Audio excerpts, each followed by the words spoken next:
Selamat datang di romansa kehidupan. Dihina sebagai gembel dan dilempar uang receh di depan sang pelakor, Rania hanya diam. Tapi, tahan napas kalian. Detik-detik saat ia datang sebagai bos besar membawa gugatan likuidasi aset yang memiskinkan keluarga suaminya ke titik nol, adalah balasan karma paling mematikan tahun ini. Buat yang sudah subscribe, semoga diberi kelancaran rezekinya. Amin. Inilah kisahnya. Namaku Rania Daniswara, berusia 28 tahun, dan aku adalah CEO sekaligus pemegang saham mayoritas mutlak di PT Daniswara Logistik, sebuah imperium rantai pasok yang memonopoli jalur distribusi bahan baku industri di wilayah ini. Namun, di mata pria brengsek yang sedang kuamati dengan saksama dari balik kaca film gelap mobil VVIP ku ini, aku hanyalah seorang wanita malang tak berdaya yang menangis meratapi nasib. Sebuah ilusi bodoh yang sengaja kubiarkan hidup dengan nyaman di kepalanya yang dangkal.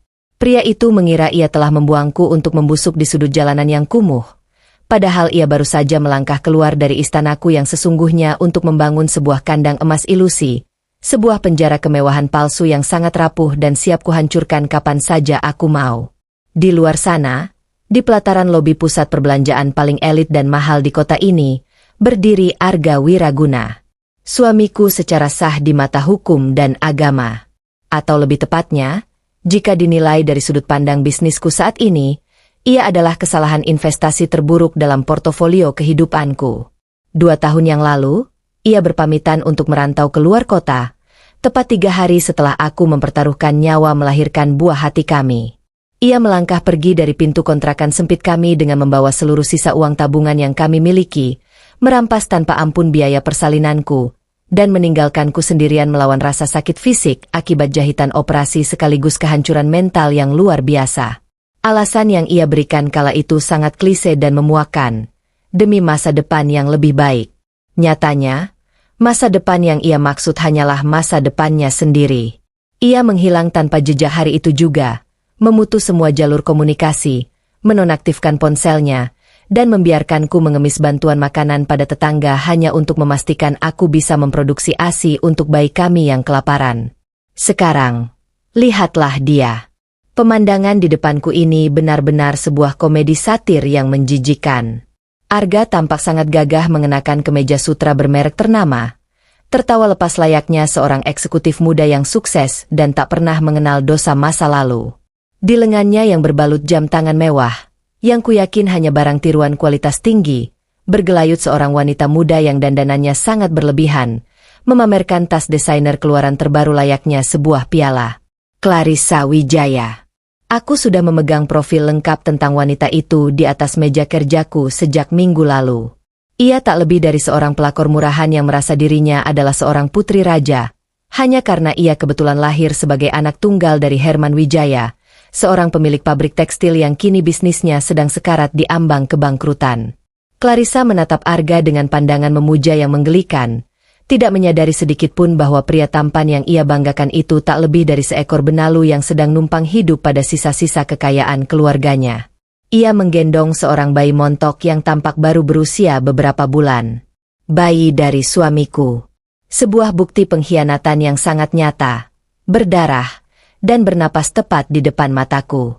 Dulu, di masa lalu yang penuh kenaifan, jika aku melihat pemandangan ini, aku mungkin akan menjerit histeris, berlari keluar dari mobil, melabrak mereka, dan menampar wajah mereka berdua di depan umum agar semua orang melihat penderitaanku. Tapi air mataku sudah mengering bertahun-tahun yang lalu. Rasa sakit yang dulu pernah mencabik-cabik dadaku kini telah bermutasi menjadi sebongkah es yang sangat padat, dingin, dan mematikan. Aku tidak lagi mengenal emosi kesedihan. Aku kini hanya mengenal angka, probabilitas, taktik, dan eksekusi yang senyap. Di bangku belakang Maybach yang melaju perlahan ini, hembusan AC yang begitu dingin sama sekali tidak sebanding dengan bekunya hatiku saat menatap tawa mereka. Mataku kembali memindai setiap detail dari penampilan Arga. Sepatu kulit buatan Italia yang mengkilap, tatanan rambut yang rapi, dan senyum arogannya yang memuakan. Ia benar-benar menikmati peran barunya sebagai menantu kesayangan seorang konglomerat daerah. Ia dengan sangat brilian sukses menipu keluarga Wijaya melalui identitas palsunya sebagai perjaka sukses yang merintis karir dari ibu kota. Betapa bodoh dan rabunnya Herman Wijaya. Mertua baru Arga itu merasa sangat beruntung mendapatkan menantu yang pandai bicara, tanpa menyadari sedetik pun bahwa ia baru saja mengundang parasit paling mematikan ke dalam rumah tangganya. Herman adalah pria tua yang sombong, selalu merasa pabriknya kebal terhadap krisis ekonomi karena sejarah panjangnya. Ia tidak tahu bahwa dalam hitungan minggu, aku akan secara pribadi memastikan seluruh perusahaannya terdegradasi menjadi kumpulan aset beracun yang tidak berharga. Aku akan menghapus dan menguapkan seluruh potensi capital gain yang selama ini mereka sombongkan di komunitas elit kota ini. Laporan intelijen dari divisiku menunjukkan fakta yang sangat menghibur. Pabrik tekstil Herman Wijaya saat ini sebenarnya sedang bernapas secara paksa melalui mesin ventilator buatan. Arus kas mereka hancur lebur karena Clarissa terus-menerus menghamburkan uang perusahaan demi memenuhi obsesinya untuk pamer di media sosial. Dan Arga? Pria parasit itu ditunjuk sebagai direktur operasional hanya bermodalkan lidah yang manis dan wajah yang tampan. Arga tidak tahu apa-apa tentang manajemen logistik yang rumit. Ia sedang asyik menari-nari di atas geladak kapal yang perlahan tenggelam, membanggakan layar yang sudah terkoyak seolah itu adalah bendera kemenangan perangnya. Aku menyentuh map tebal berwarna merah marun yang tergeletak di pangkuanku. Di dalam dokumen rahasia ini, terdapat hasil audit forensik menyeluruh yang memerinci dengan sangat presisi setiap utang jatuh tempo, kebocoran dana operasional, dan kelemahan fatal dari pabrik Herman. Lebih dari sekadar data keuangan, laporan ini memuat satu fakta paling mematikan yang menjadi senjata utamaku. 70% pasokan bahan baku pabrik Wijaya didistribusikan melalui anak perusahaan terselubung di bawah naungan PT Daniswara Logistik. Tanpa persetujuanku, tanpa tanda tanganku, pabrik tua itu tidak akan bisa beroperasi walau hanya untuk 1 hari. Kehidupan serba mewah yang Arga dan Clarissa nikmati saat ini, mobil Eropa yang mereka tumpangi, hingga susu impor super mahal yang diminum oleh bayi hasil perselingkuhan mereka, semuanya murni berada di bawah kendali mutlak hak veto milikku. Aku adalah sang eksekutor dalam permainan ini. Dan saat ini, aku sedang merancang sebuah likuidasi aset terbesar dan paling brutal yang tidak hanya akan menghancurkan finansial mereka hingga ke akar, tetapi juga meratakan harga diri mereka dengan debu jalanan. Suatu hari nanti, aku akan memastikan mereka berdua beserta kesombongannya terdampar menangis di sebuah gubuk reot yang pengap. Arga yang saat ini wangi oleh parfum jutaan rupiah, akan berubah menjadi seorang gelandangan menyedihkan yang terbiasa menghirup bau selokan di pinggiran kota. Arga tiba-tiba menoleh ke arah tempat mobilku terparkir sejenak.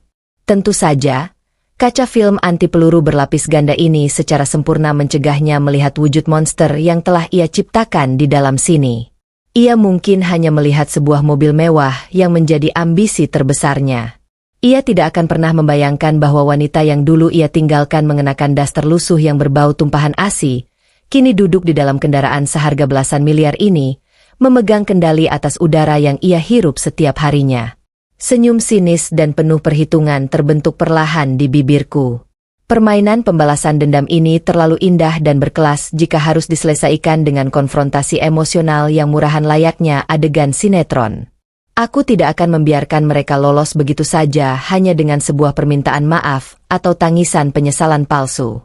Mereka harus membayar setiap detik penderitaanku dengan bunga yang mencekik. Aku akan membiarkan Arga merasa berada di puncak dunia sedikit lebih lama lagi. Biarkan ia menikmati kandang emas palsunya, hingga ia merasa mabuk kekuasaan. Biarkan ia merasa superior dan tak tersentuh. Karena ketika aku secara tiba-tiba memotong urat nadi rantai pasokan pabrik mertuanya minggu depan, kepanikan dan keputusasaan yang akan terjadi akan sangat menakjubkan untuk kutonton. Aku akan memastikan seluruh sisa kekayaan keluarga Wijaya terautodebet oleh kehancuran sistemik mereka sendiri. Di meja kerjaku, aku telah menyiapkan draft gugatan perdata berlapis atas penipuan, manipulasi identitas, dan penyelewengan dana yang akan memastikan nama Arga masuk ke dalam blacklist BI. Menjadikannya pesakitan absolut yang tak bisa meminjam uang sepeser pun, bahkan dari rentenir jalanan yang paling kejam sekalipun.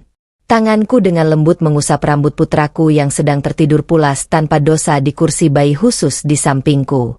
Anak yang dulu Arga buang layaknya sampah tak berguna. Lihat ayahmu yang hebat itu, nak, bisikku pelan. Nadaku dingin bak silet yang menyayat. Dia sedang merayakan kebahagiaan di atas fondasi penderitaan kita. Tapi jangan pernah khawatir. Mama pastikan dengan tangan ini sendiri, pria itu akan berakhir membusuk sebagai sampah sejarah. Aku mengangkat ponselku yang berlapis titanium, menghubungi nomor pribadi direktur operasional di kantor pusat. Nada sambung berbunyi 2 kali sebelum suara yang sangat patuh terdengar di seberang sana. Ya, Bu Rania. Ada instruksi yang harus kami laksanakan. Siapkan setelan pakaian yang paling usang dan memprihatinkan yang bisa kalian temukan di pasar loak. Aku butuh daster lama yang warnanya sudah pudar, sandal jepit yang menipis sebelah, dan jaket murahan yang lusuh. Aku punya sebuah pertemuan kecil yang sangat sentimental besok sore. Perintahku dengan nada datar yang sama sekali tak terbantahkan oleh siapapun. Baik, Bu. Segera disiapkan. Jawabnya sigap. Aku memutuskan panggilan tanpa perlu mengucapkan terima kasih. Mataku kembali mengunci sosok Arga yang kini sedang mendaratkan ciuman mesra di kening pelakor murahan itu saat mereka bersiap masuk ke dalam lobi mal. Besok, aku akan menghampirinya, mengenakan daster lusuh itu, dan memainkan peran Oscarku sebagai istri malang yang memelas meminta uang sisa. Aku ingin melihat kesombongannya meluap hingga ke ubun-ubun. Aku ingin merekam setiap hinaan, makian, dan tatapan merendahkan yang akan ia lontarkan kepadaku dari mulut kotornya itu. Setiap caci maki dan uang receh yang ia lemparkan kepadaku besok akan menjadi bahan bakar tambahan yang sempurna untuk menghanguskan sisa-sisa kehidupannya. Ia pikir ia adalah pemain utama sekaligus sutradara dalam drama kehidupannya. Padahal ia hanyalah sekadar bidak catur bodoh yang sedang kugerakkan pelan-pelan menuju kota kematiannya. Arga Wiraguna, hitung mundur menuju kehancuran totalmu telah resmi dimulai. Dan aku pastikan, neraka finansial yang kusiapkan khusus untukmu akan terasa jauh lebih dingin, lebih gelap, dan lebih menyiksa daripada apapun yang pernah kau bayangkan seumur hidupmu yang menyedihkan itu. Cermin di toilet VIP mal ini memantulkan sebuah mahakarya kamuflase yang sangat sempurna. Wanita yang balas menatapku dari balik cermin itu bukanlah Rania Daniswara, sang CEO brilian yang bisa melumpuhkan sebuah perusahaan hanya dengan satu jentikan jari. Ia adalah hantu dari masa lalu yang sengaja kubangkitkan hari ini. Aku mengenakan sebuah daster lusuh berwarna kusam yang serat kainnya sudah menipis di berbagai sisi, dipadukan dengan jaket murahan yang ritsletingnya rusak, dan sepasang sandal jepit karet yang ujungnya nyaris putus. Aku bahkan sengaja tidak merias wajahku, membiarkan kantung mataku terlihat jelas, dan mengoleskan sedikit pelembab bibir berwarna pucat agar penampilanku terlihat seperti seorang gembel yang sedang sakit-sakitan. Di telinga kananku, tersembunyi dengan sangat rapi di balik helaian rambutku yang sengaja kuikat berantakan, terpasang sebuah AirPatch mikro yang terhubung langsung dengan tim intelijen dan keamanan pribadiku yang bersiaga di beberapa titik lobi. Mereka juga mengawasi putraku yang saat ini sedang tidur dengan nyaman dan sangat aman di dalam pangkuan nani pribadinya di dalam SUV berlapis baja yang terparkir jauh dari pandangan. Aku tidak akan membiarkan anakku melihat drama murahan ini. Panggung ini hanya milikku dan pria pengecut itu. Target bergerak menuju area valet parking di lobi selatan. Bu, wanita itu sedang mampir ke butik perhiasan. Target sedang menunggu sendirian. Lapor suara bariton dari AirPatch-ku. Sempurna. Kesempatan emas untuk mengisolasi kepanikannya tanpa campur tangan sang pelakor murahan. Aku melangkah keluar dari toilet, berjalan dengan postur tubuh yang sedikit membungkuk dan langkah kaki yang diseret, menjiwai peranku sebagai wanita yang hancur oleh beban hidup. Aku melewati pintu kaca otomatis lobi selatan, dan di sanalah ia berdiri. Arga Wiraguna. Ia sedang asyik memainkan kunci mobil Eropa terbarunya, menunggu petugas valet membawa kendaraannya, dengan dada membusung seolah ia adalah pemilik gedung ini. Ia tidak sadar bahwa mobil mewah yang ia banggakan itu hanyalah salah satu aset beracun yang sedang menunggu waktu untuk ditarik paksa oleh pihak leasing begitu aku memulai seranganku. Aku mengambil napas pendek yang bergetar, memfokuskan pikiranku pada memori rasa sakit 2 tahun lalu untuk memancing air mata palsu. Dengan langkah tertatih, aku menghampirinya. Mas Arga? Panggilku dengan suara serak, nyaris menyerupai bisikan yang putus asa. Arga menoleh dengan cepat. Senyum arogan yang awalnya bertengger di wajahnya langsung luntur dalam sepersekian detik, digantikan oleh ekspresi horor yang sangat memuaskan untuk ditonton. Matanya melebar, rahangnya mengeras, dan wajahnya memucat seolah ia baru saja melihat roh penasaran bangkit dari kubur. Keterkejutan itu begitu nyata, begitu telanjang. "Rania?" desisnya panik. Ia langsung menoleh ke kanan dan ke kiri secara refleks, memastikan tidak ada mata yang mengenalnya sedang melihat interaksi menjijikan ini, terutama istri barunya. "Apa yang kau lakukan di sini? Bagaimana kau bisa ada di kota ini?" "Mas, aku mencarimu kemana-mana. Anak kita sakit. Mas, susunya habis. Tolong aku, Mas. Kamu bilang kamu merantau untuk cari kerja, tapi kenapa kamu membiarkan kami kelaparan?" Aku merintih, membiarkan satu tetes air mata meluncur turun membasahi pipiku yang pucat. Tanganku yang gemetar sengaja kuarahkan untuk meraih ujung kemeja sutranya. "Singkirkan tangan kotormu itu," bentaknya dengan suara tertahan, menepis tanganku dengan sangat kasar seolah aku adalah virus mematikan. Matanya memancarkan rasa jijik yang sangat absolut. "Jangan pernah sentuh aku. Beraninya kau datang ke tempat seperti ini dengan pakaian gembel seperti itu. Kau ingin mempermalukanku. Aku cuma minta hak anak kita. Mas, sedikit saja buat beli susu," ucapku memelas, memperdalam nada keputusasaan. Di dalam kepalaku, aku tidak sedang menangis. Di dalam kepalaku, aku sedang menghitung setiap detik dari arogansinya. Aku sedang merekam setiap caci makinya melalui mikrofon tersembunyi di kerah jaketku. Rekaman ini nantinya tidak akan kugunakan untuk hal receh seperti unggahan viral di media sosial. Oh, tidak. Rekaman ini akan menjadi pelengkap psikologis dalam draft gugatan perdata yang akan memastikan hakim tidak memiliki sedikitpun rasa belas kasihan padanya. "Hak apa yang kau bicarakan? Hah?" Arga mendesis tajam. Wajahnya maju mendekatiku dengan ancaman. "Kau itu masa lalu. Kau hanya beban. Aku sudah punya kehidupan baru yang jauh lebih layak sekarang. Aku ini direktur operasional. Kau mengerti? Jangan berani-berani kau merusak reputasiku. Kau hanya akan membuatku terlihat seperti orang gila jika ada yang tahu aku pernah punya istri sepertimu yang penampilannya bau selokan begini." Kalimat numpang hidup pada mertuanya mungkin lupa ia sebutkan. Aku menunduk, menyembunyikan senyum sinis yang hampir saja lolos dari bibirku. Ia benar-benar seekor benalu yang tidak tahu diri. Mata Arga kembali melirik panik arah pintu lobi, menyadari bahwa pelakor murahan itu bisa keluar kapan saja. Ia dengan tergesa-gesa merogoh saku celana panjangnya, mengeluarkan dompet kulit yang tebal, dan menarik 5 lembar uang 100 ribuan secara asal. Ia melemparkan uang itu ke dadaku, membiarkan lembaran merah itu jatuh berhamburan ke atas ubin marmer lobi. "Ambil uang rongsokan ini dan pergi dari sini sekarang juga," perintahnya dengan nada jijik yang tak tertutupi. "Ini 100 kali lipat dari harga pakaianmu. Jangan pernah mencariku lagi. Jangan pernah menampakkan wajah miskinmu di depanku lagi. Kalau kau berani muncul di hadapanku atau keluargaku, aku pastikan kau dan anak haram itu tidak akan bisa hidup tenang di kota ini." Anak haram. Kalimat itu adalah kesalahan terbesarnya hari ini. Kesalahan fatal yang akan memastikan ia tidak hanya kehilangan harta, tetapi juga hak asasi manusianya sebagai seorang pria merdeka. Aku berjongkok, memungut lembaran uang itu satu persatu dengan tangan gemetar. "Terima kasih, Mas, terima kasih." Isakku palsu. Petugas valet tiba membawa mobilnya. Arga segera berbalik tanpa sedikitpun menatapku lagi. Melangkah tergesa-gesa masuk ke dalam mobil seolah berlari dari kejaran anjing gila. Kaca jendela mobil langsung dinaikkan. Sedetik kemudian, sosok Clarissa muncul dari lobi, berjalan anggun dan masuk ke kursi penumpang.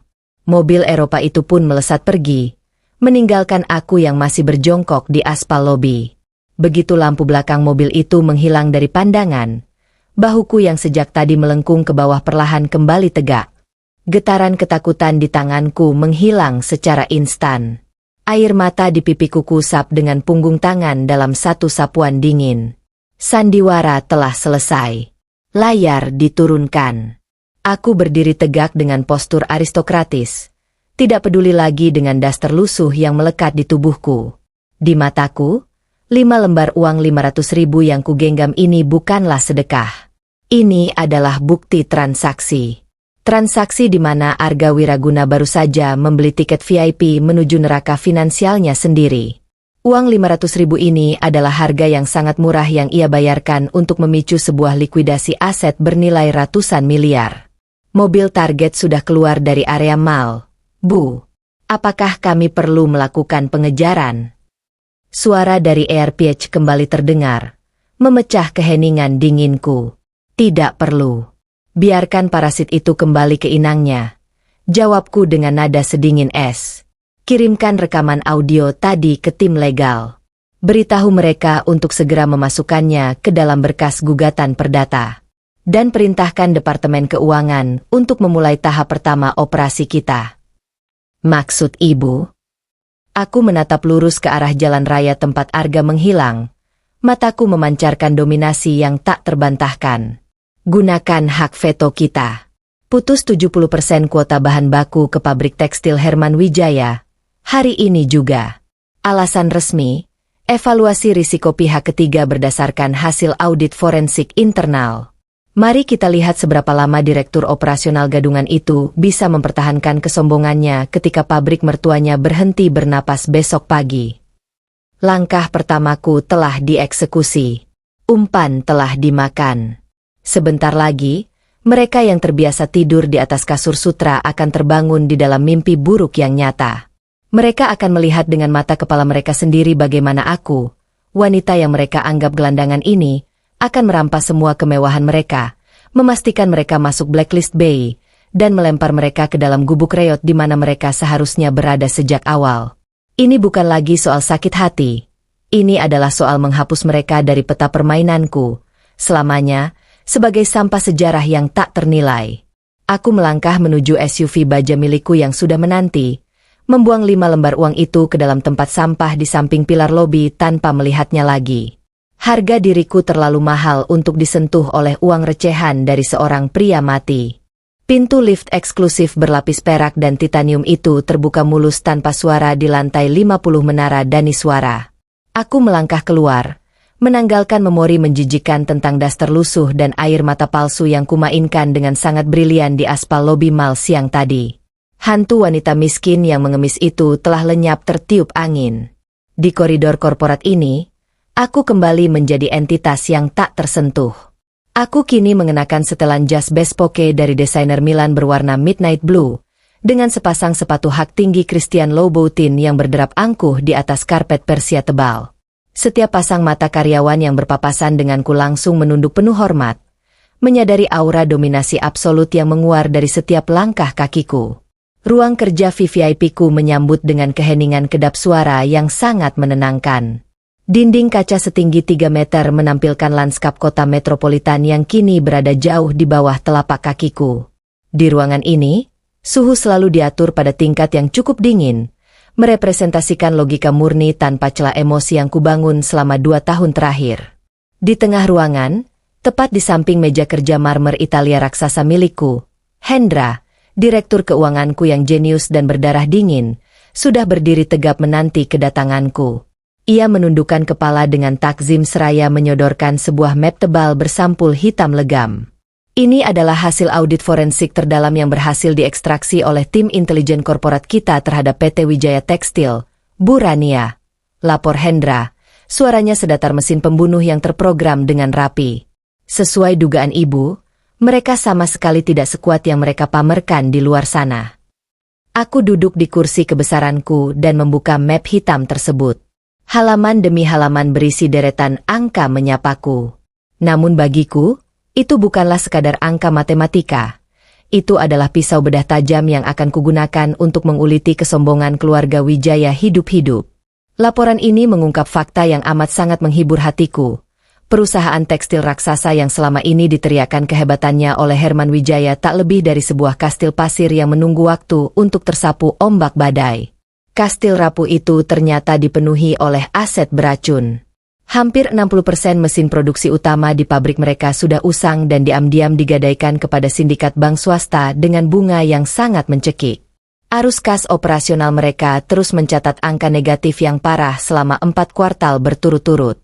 Segala proyeksi capital gain yang kerap dibanggakan Herman Wijaya saat bermain golf bersama rekan-rekan bisnis elitnya di akhir pekan hanyalah omong kosong, ilusi, dan halusinasi belaka.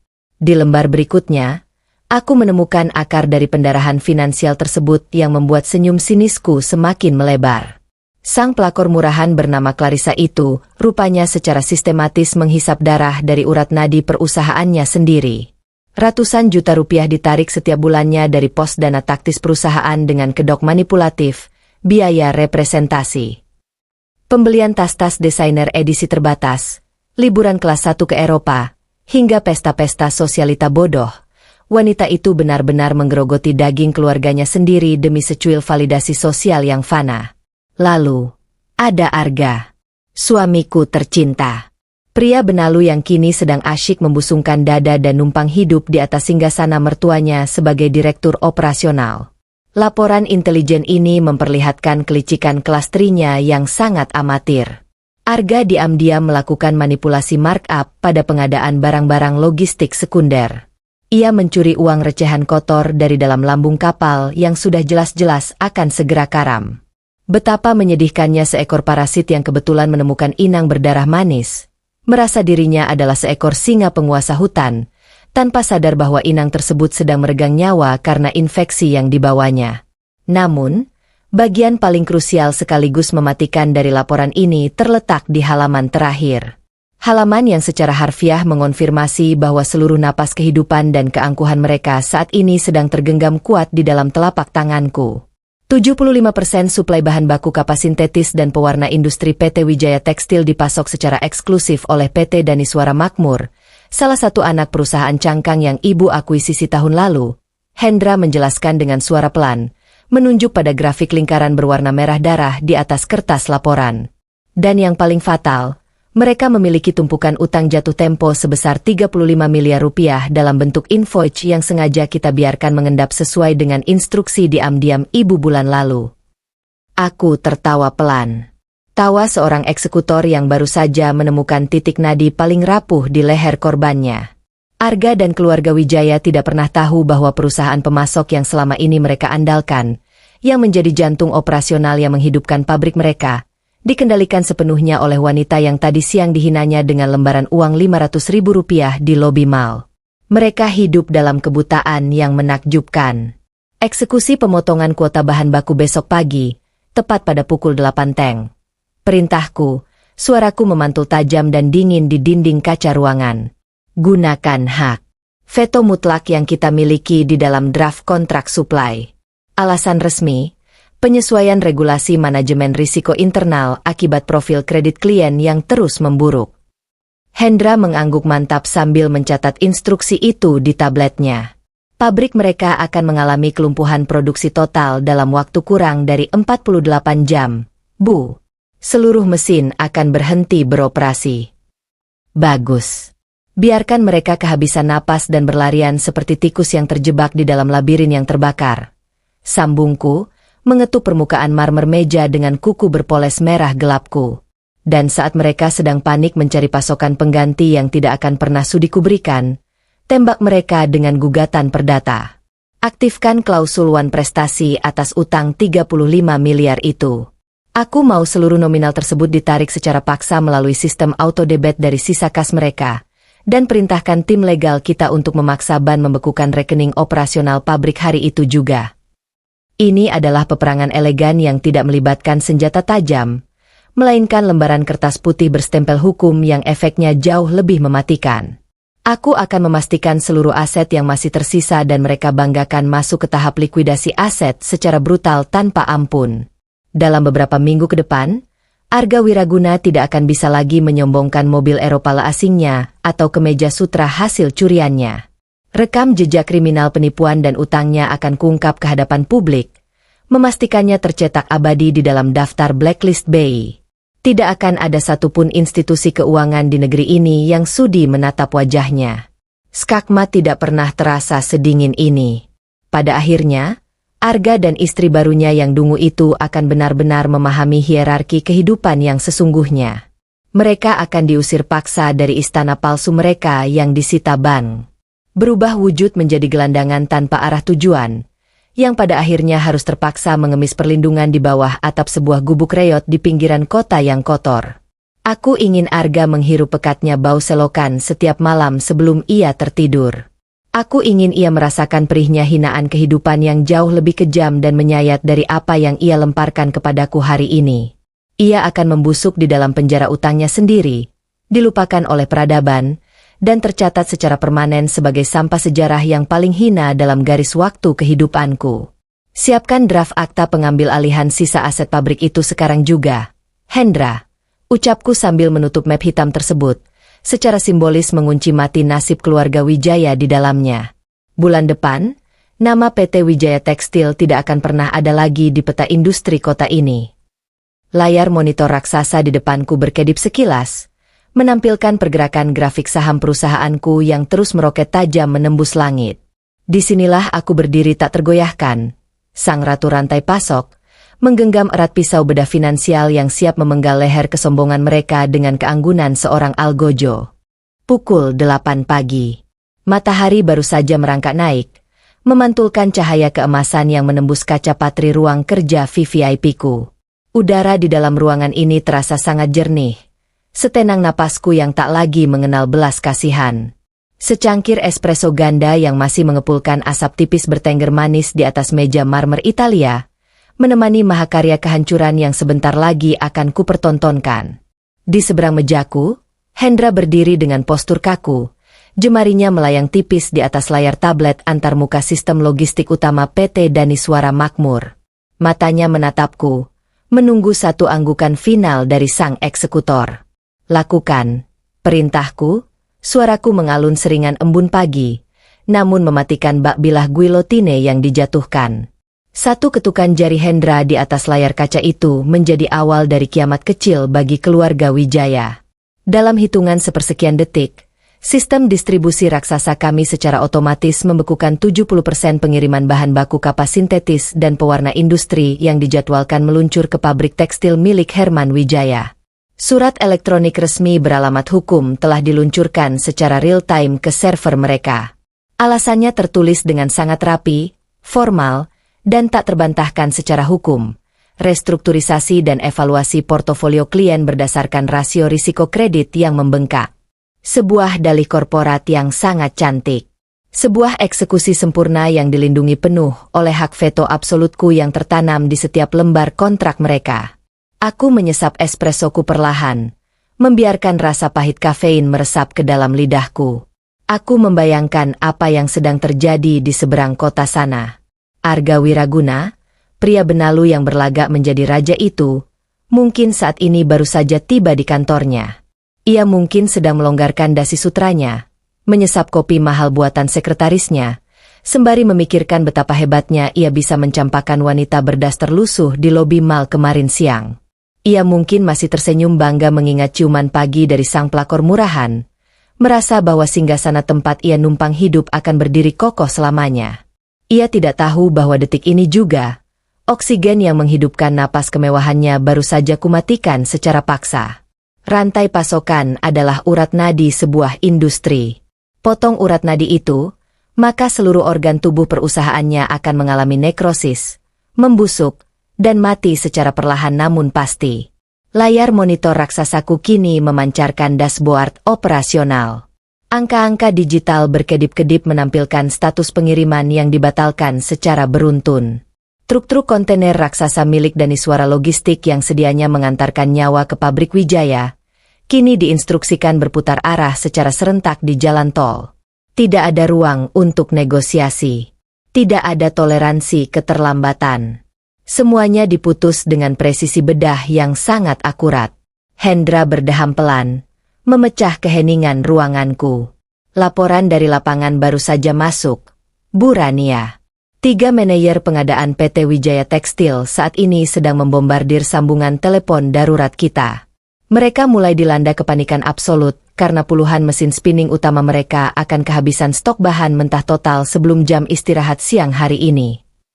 Biarkan mesin penjawab otomatis yang melayani rengekan kepanikan mereka. Jawabku dingin, menyilangkan kaki dengan keanggunan seorang tiran. Kita bukan lembaga amal sosial yang ditugaskan untuk merawat sekumpulan parasit yang tidak tahu diri menumpuk utang hingga puluhan miliar. Pabrik mereka saat ini tak lebih dari sekadar gudang penyimpanan aset beracun yang sebentar lagi akan rata dengan tanah dan diambil alih oleh kreditur. Aku bangkit dari kursi kulitku yang nyaman, melangkah perlahan menuju jendela kaca setinggi 3 meter. Lanskap kota metropolitan yang sibuk membentang tak terbatas di bawah sana, tapi fokusku hanya tertuju pada satu titik imajiner di pinggiran kota industri, tempat pabrik tua yang menyedihkan itu masih mencoba berdiri dengan kaki yang patah. Dalam beberapa jam ke depan, suara bising mesin pabrik itu akan mati secara bergiliran bak alat pacu jantung yang dicabut paksa dari stop kontaknya. Kelumpuhan produksi massal akan merambat seperti wabah penyakit menular yang tak ada obatnya. Ribuan buruh akan berdiri kebingungan di tengah area pabrik. Ratusan pesanan ekspor dan domestik klien mereka akan gagal produksi. Tuntutan ganti rugi dan denda penalti dari buyer akan menghujani meja kerja mereka layaknya hujan meteor. Dan di tengah pusaran badai katastropik itu, sang direktur operasional, suamiku tersayang yang sangat angkuh itu, akan didesak dan dituntut untuk memberikan solusi gaib yang tidak akan pernah ia miliki kapasitasnya untuk berpikir. Arga adalah pria berotak udang yang hanya pandai merangkai kebohongan dangkal untuk memikat wanita. Menghadapi krisis rantai pasok skala masif semacam ini, berdasarkan temuan audit forensik kita, ia akan terlihat persis seperti anak kecil bodoh yang kehilangan arah di tengah hutan. Herman Wijaya, si tua bangka yang selalu menyombongkan kebesaran perusahaannya itu, pasti akan mengamuk sejadi-jadinya ketika menyadari menantu kesayangannya sama sekali tidak berguna dan hanya mempercepat kebangkrutan mereka. Kehancuran sistemik dari dalam. Itulah mahakarya skenarioku. Bagaimana dengan status utang 35 miliar rupiah mereka? Hendra? Aku tidak ingin mereka punya napas tambahan, tanyaku tanpa menoleh sedikit pun, masih menikmati ilusi pemandangan kejatuhan mereka dari atas gedung pencakar langitku. Sesuai perintah ibu, tim legal telah mematangkan seluruh draft gugatan perdata. Begitu mereka terbukti melakukan prestasi atas penalti buyer mereka sendiri besok siang, kita akan langsung mendaftarkan gugatan tersebut ke pengadilan niaga tanpa peringatan. Sistem perbankan nasional akan kita paksa merespons dengan membekukan seluruh rekening operasional mereka, dan fitur auto debit dari sisa kas tunai mereka yang saat ini sudah sekarat akan langsung aktif secara otomatis untuk menyita apapun yang tersisa. Jelas Hendra dengan intonasi presisi layaknya seorang penembak jitu militer. Luar biasa. Pastikan berlapis-lapis. Jangan sampai ada satu celah hukum sekecil debu pun yang bisa mereka gunakan untuk memohon penundaan. Balasku, memutar tubuh menghadap meja kerjaku lagi. Aku ingin melihat mereka tercekik utang secara literal hingga ke titik di mana nama Arga Wiraguna dan Herman Wijaya terpampang abadi di dalam daftar hitam atau blacklist BI. Aku ingin memastikan tidak ada satu bank pun, tidak ada satu lintah darat pun di negeri ini yang sudi meminjamkan uang kepada mereka, bahkan untuk sekadar membeli sebungkus nasi sisa. Aku tersenyum tipis, sebuah senyuman asimetris yang sama sekali tidak memancarkan kehangatan, hanya perhitungan matematis yang mematikan. Semakin aku memikirkan dan memvisualisasikan skenario ini, semakin hatiku dipenuhi oleh kepuasan absolut. Pembalasan dendam ini bukan lagi sekadar pelampiasan emosi masa lalu akibat pengkhianatan murahan. Ini adalah pembersihan hama dari ekosistem bisnisku. Clarissa, wanita manja yang selama ini selalu merasa status sosialnya tidak akan pernah tersentuh oleh penderitaan rakyat jelata itu, akan segera menyadari dengan cara paling brutal bahwa tas Hermes dan tiket liburan mewahnya selama ini dibiayai dari uang darah iblis. Ketika pabrik ayahnya masuk ke tahap likuidasi aset paksa, dan semua fasilitas kartu kredit VIP-nya ditolak dengan suara beep mesin edisi yang sangat memalukan di depan kasir butik ternama, ia akan menangis air mata darah. Seluruh ilusi cinta palsu yang selama ini ia agung-agungkan bersama Arga akan segera menguap tak bersisa, terbakar habis oleh tekanan stres dan kemiskinan instan yang menjerat leher mereka.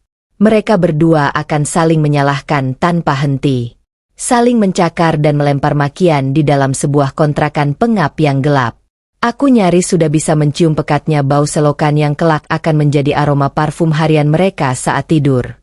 Aku sudah bisa membayangkan betapa memalukan dan menyedihkannya mereka kelak saat pihak keamanan bank harus menyeret mereka keluar, dan mereka terpaksa menyeret koper-koper sisa barang branded bekas mereka menuju sebuah gubuk reot bocor di pinggiran kota yang suram. Pria tampan yang dulu kucintai itu akan berakhir wujudnya menjadi seorang gelandangan tanpa harga diri, membusuk sendirian bersama sisa ego dan kebohongannya di pinggir jalan.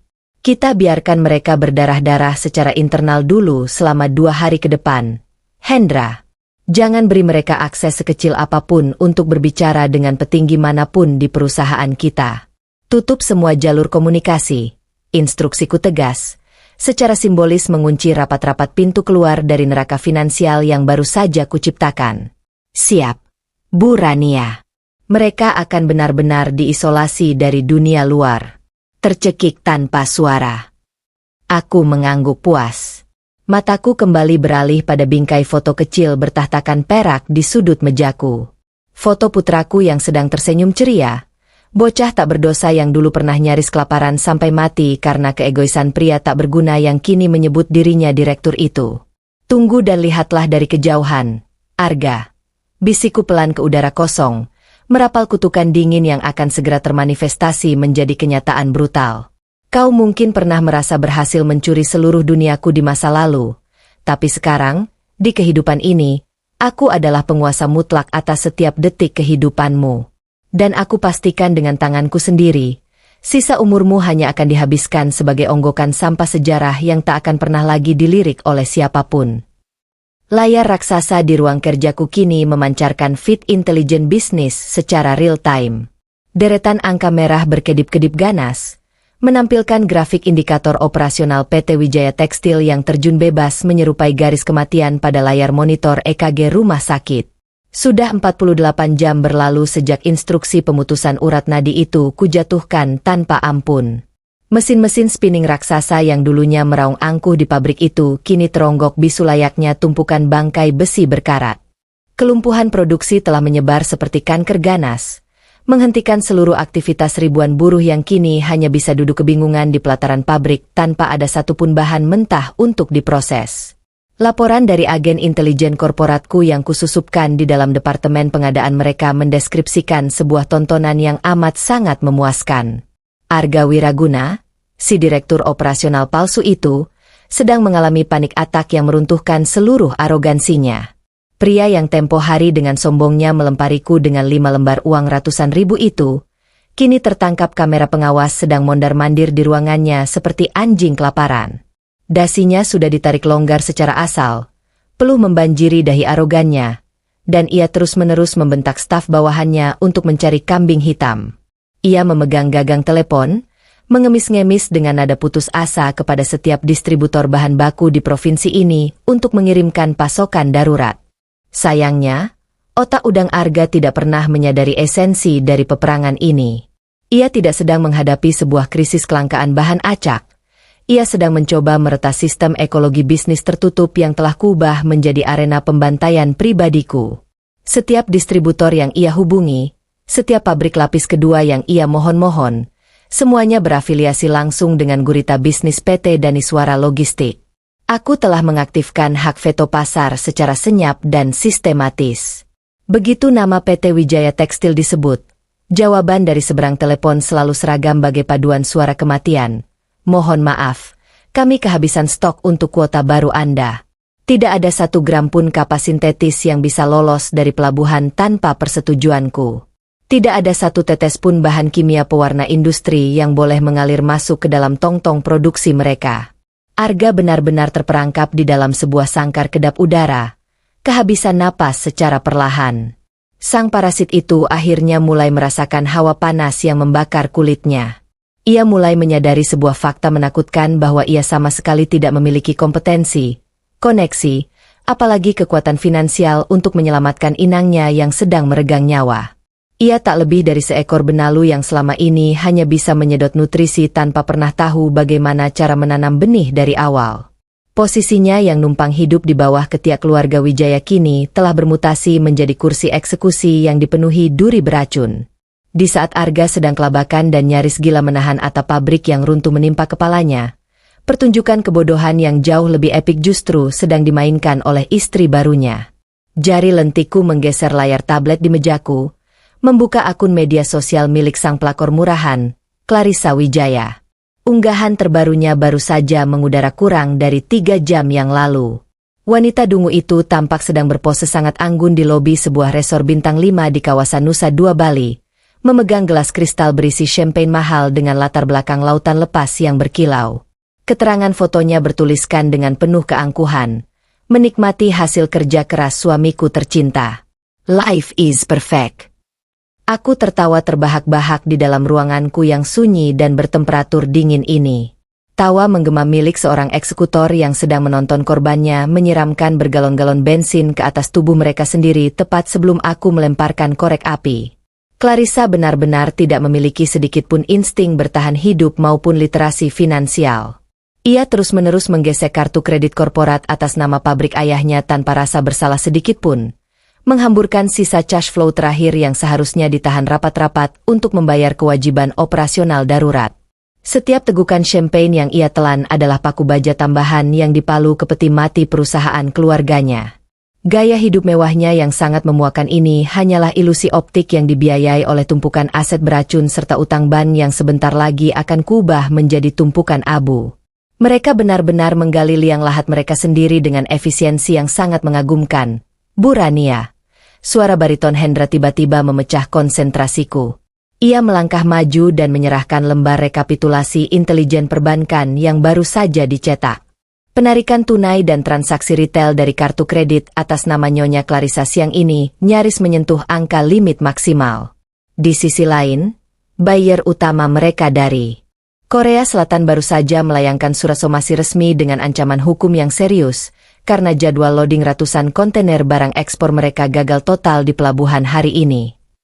Aku menyipitkan mata, menelusuri deretan angka di kertas itu dengan tajam.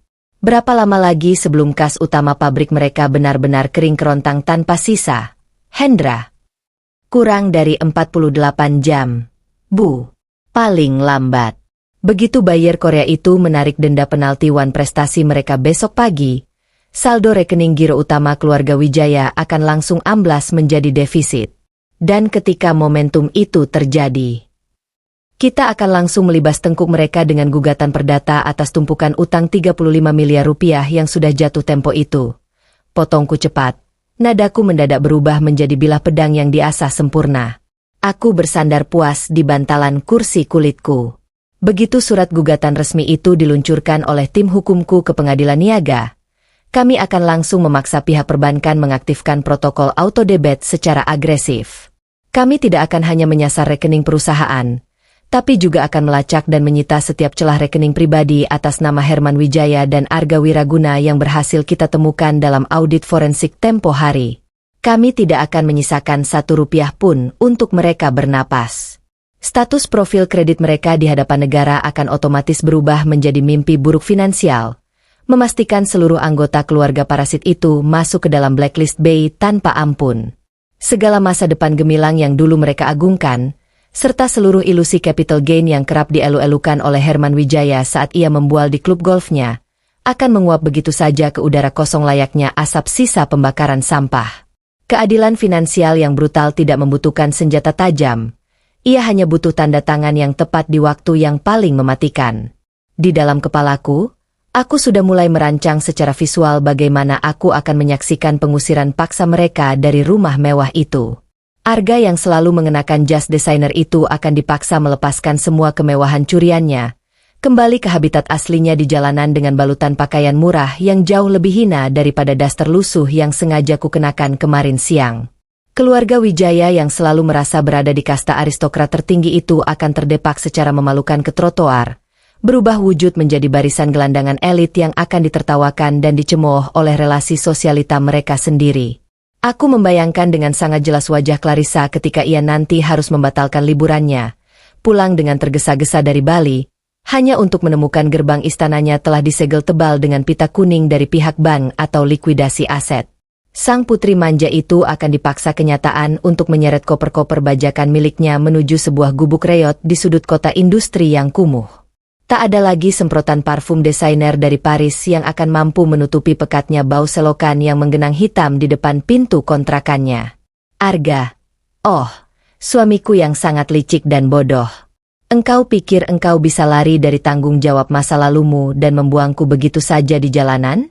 Kini kau sedang berada di dalam kawah didih yang kututup rapat, menjadi santapan empuk dari ketidaktahuan dan kesombonganmu sendiri. Sebentar lagi, ketika tekanan finansial ini mencapai puncaknya dan memecahkan gendang telingamu, engkau tidak akan lebih berharga dari onggokan sampah sejarah yang dilupakan oleh peradaban. Bermain-mainlah sedikit lebih lama lagi di dalam kepanikanmu yang menyedihkan itu, Arga. Biarkan istrimu menari-nari buta dengan sisa uang recehan terakhir di kartunya. Karena lusa, aku sendiri yang akan berjalan masuk ke dalam ruang rapat pabrik mertuamu dan mencabut paksa mahkota palsumu. Layar monitor raksasa di ruang kerjaku menampilkan siaran langsung beresolusi tinggi tanpa suara, hasil retasan kamera keamanan internal yang sengaja ditanam oleh tim intelijenku di sudut langit-langit ruang boardroom PT Wijaya Tekstil. Meski audionya sengaja kumatikan agar tak mengotori keheningan ruanganku, aku bisa membaca setiap kepanikan, urat leher yang menegang, dan meja yang digebrak dari visual tersebut dengan sangat jelas. Melalui perangkat lunak pembaca gerak bibir yang terhubung ke layarku, transkrip amukan Herman Wijaya bergulir cepat di sudut bawah layar bagaikan teks terjemahan dari sebuah film tragedi murahan. Kau membakar uangku, Arga. Ribuan buruh di luar sana mogok kerja karena mesin mati total. 4 kontainer ekspor kita ditahan dan buyer Korea mengancam memenjarakan kita. Apa gunanya aku menggajimu sebagai direktur operasional jika kau bahkan tidak bisa mengamankan satupun distributor bahan baku sialan itu? Transkrip itu mengalir tepat saat Herman Wijaya yang gemuk dan berwajah merah pada membanting sebuah asbak kristal ke atas meja marmer hingga retak. Ia mengamuk layaknya singa tua yang menyadari teritorialnya sedang dijajah, tidak menyadari bahwa pabrik yang ia bela mati-matian ini kini tak lebih dari sekadar tumpukan aset beracun yang sebentar lagi akan rata dengan tanah. Di seberang meja oval itu, duduklah Arga Wiraguna. Pria parasit yang tempo hari melempariku dengan 500.000 rupiah itu kini terlihat sangat kerdil. Wajah tampannya yang selalu ia andalkan memucat pasi, bahunya merosot ke bawah, dan tangannya gemetar memegang sebuah map tipis. Ketakutan absolut tergambar jelas di matanya. Ia menyadari posisinya yang sekadar numpang hidup di atas kekayaan mertuanya sedang berada di ujung tanduk. Jika pabrik ini hancur, maka seluruh identitas palsunya sebagai eksekutif muda akan ikut terbakar menjadi abu. Pak, ini bukan salahku. Daniswara Logistik memutus kontrak kita secara sepihak dengan alasan evaluasi portofolio klien. Aku sudah mencoba mencari supplier lain, tapi sepertinya mereka memonopoli seluruh pelabuhan. Arga mencoba membela diri, gerak bibirnya terbaca jelas oleh sistemku. Sebuah pembelaan menyedihkan dari seekor benalu yang tertangkap basah tidak bisa mencari inang baru. Herman Wijaya kembali menggebrak meja, menunjuk tepat di depan hidung suamiku. Aku tidak mau dengar alasanmu. Perusahaan kita sedang sekarat. Kau tahu apa artinya ini? Mobil Eropa yang kau pakai, perhiasan istrimu, rumah mewah yang kalian tinggali, semuanya akan ditarik bank. Aku perintahkan kau hari ini juga. Hubungi Daniswara Logistik. Jika kau harus berlutut dan mengemis di bawah telapak kaki bos besar mereka, lakukan. Jangan kembali ke rumah ini jika kau tidak membawa kontrak suplai itu di tanganmu. Di bangku kebesaranku yang empuk dan dingin, aku tersenyum sangat tipis. Sebuah senyum mematikan dari sang eksekutor yang baru saja mendengar targetnya menyerahkan kepalanya sendiri ke atas blok hukuman pancung. Arga sama sekali tidak tahu. Ia dengan bodohnya menyanggupi perintah mertuanya itu, mengangguk cepat sambil menjanjikan akan menyusun sebuah presentasi spektakuler mengenai proyeksi capital gain fiktif untuk merayu sang bos besar agar mau membuka kembali keran pasokan. Ia pikir ia bisa memanipulasi korporasi raksasaku dengan angka-angka bodong yang sudah ditelanjangi habis-habisan oleh tim audit forensik kami sejak sebulan yang lalu. Ia benar-benar hidup di dalam gelembung delusi yang luar biasa tebal. Sementara Arga berkeringat dingin di ruang rapat, Ponsel pintarku bergetar pelan. Sebuah pesan singkat dari agen lapangan melaporkan bahwa sang pelakor murahan, Clarissa Wijaya, baru saja mendarat dari Bali. Ia tidak pulang dengan senyum kemenangan, melainkan dengan tangisan amarah di bandara karena seluruh kartu kredit VIP-nya baru saja ditolak, declinet, oleh sistem keamanan bank. Pendarahan kas mereka telah mencapai titik nadir, dan aku bahkan belum memulai serangan utamaku. Interkom di mejaku berbunyi nyaring.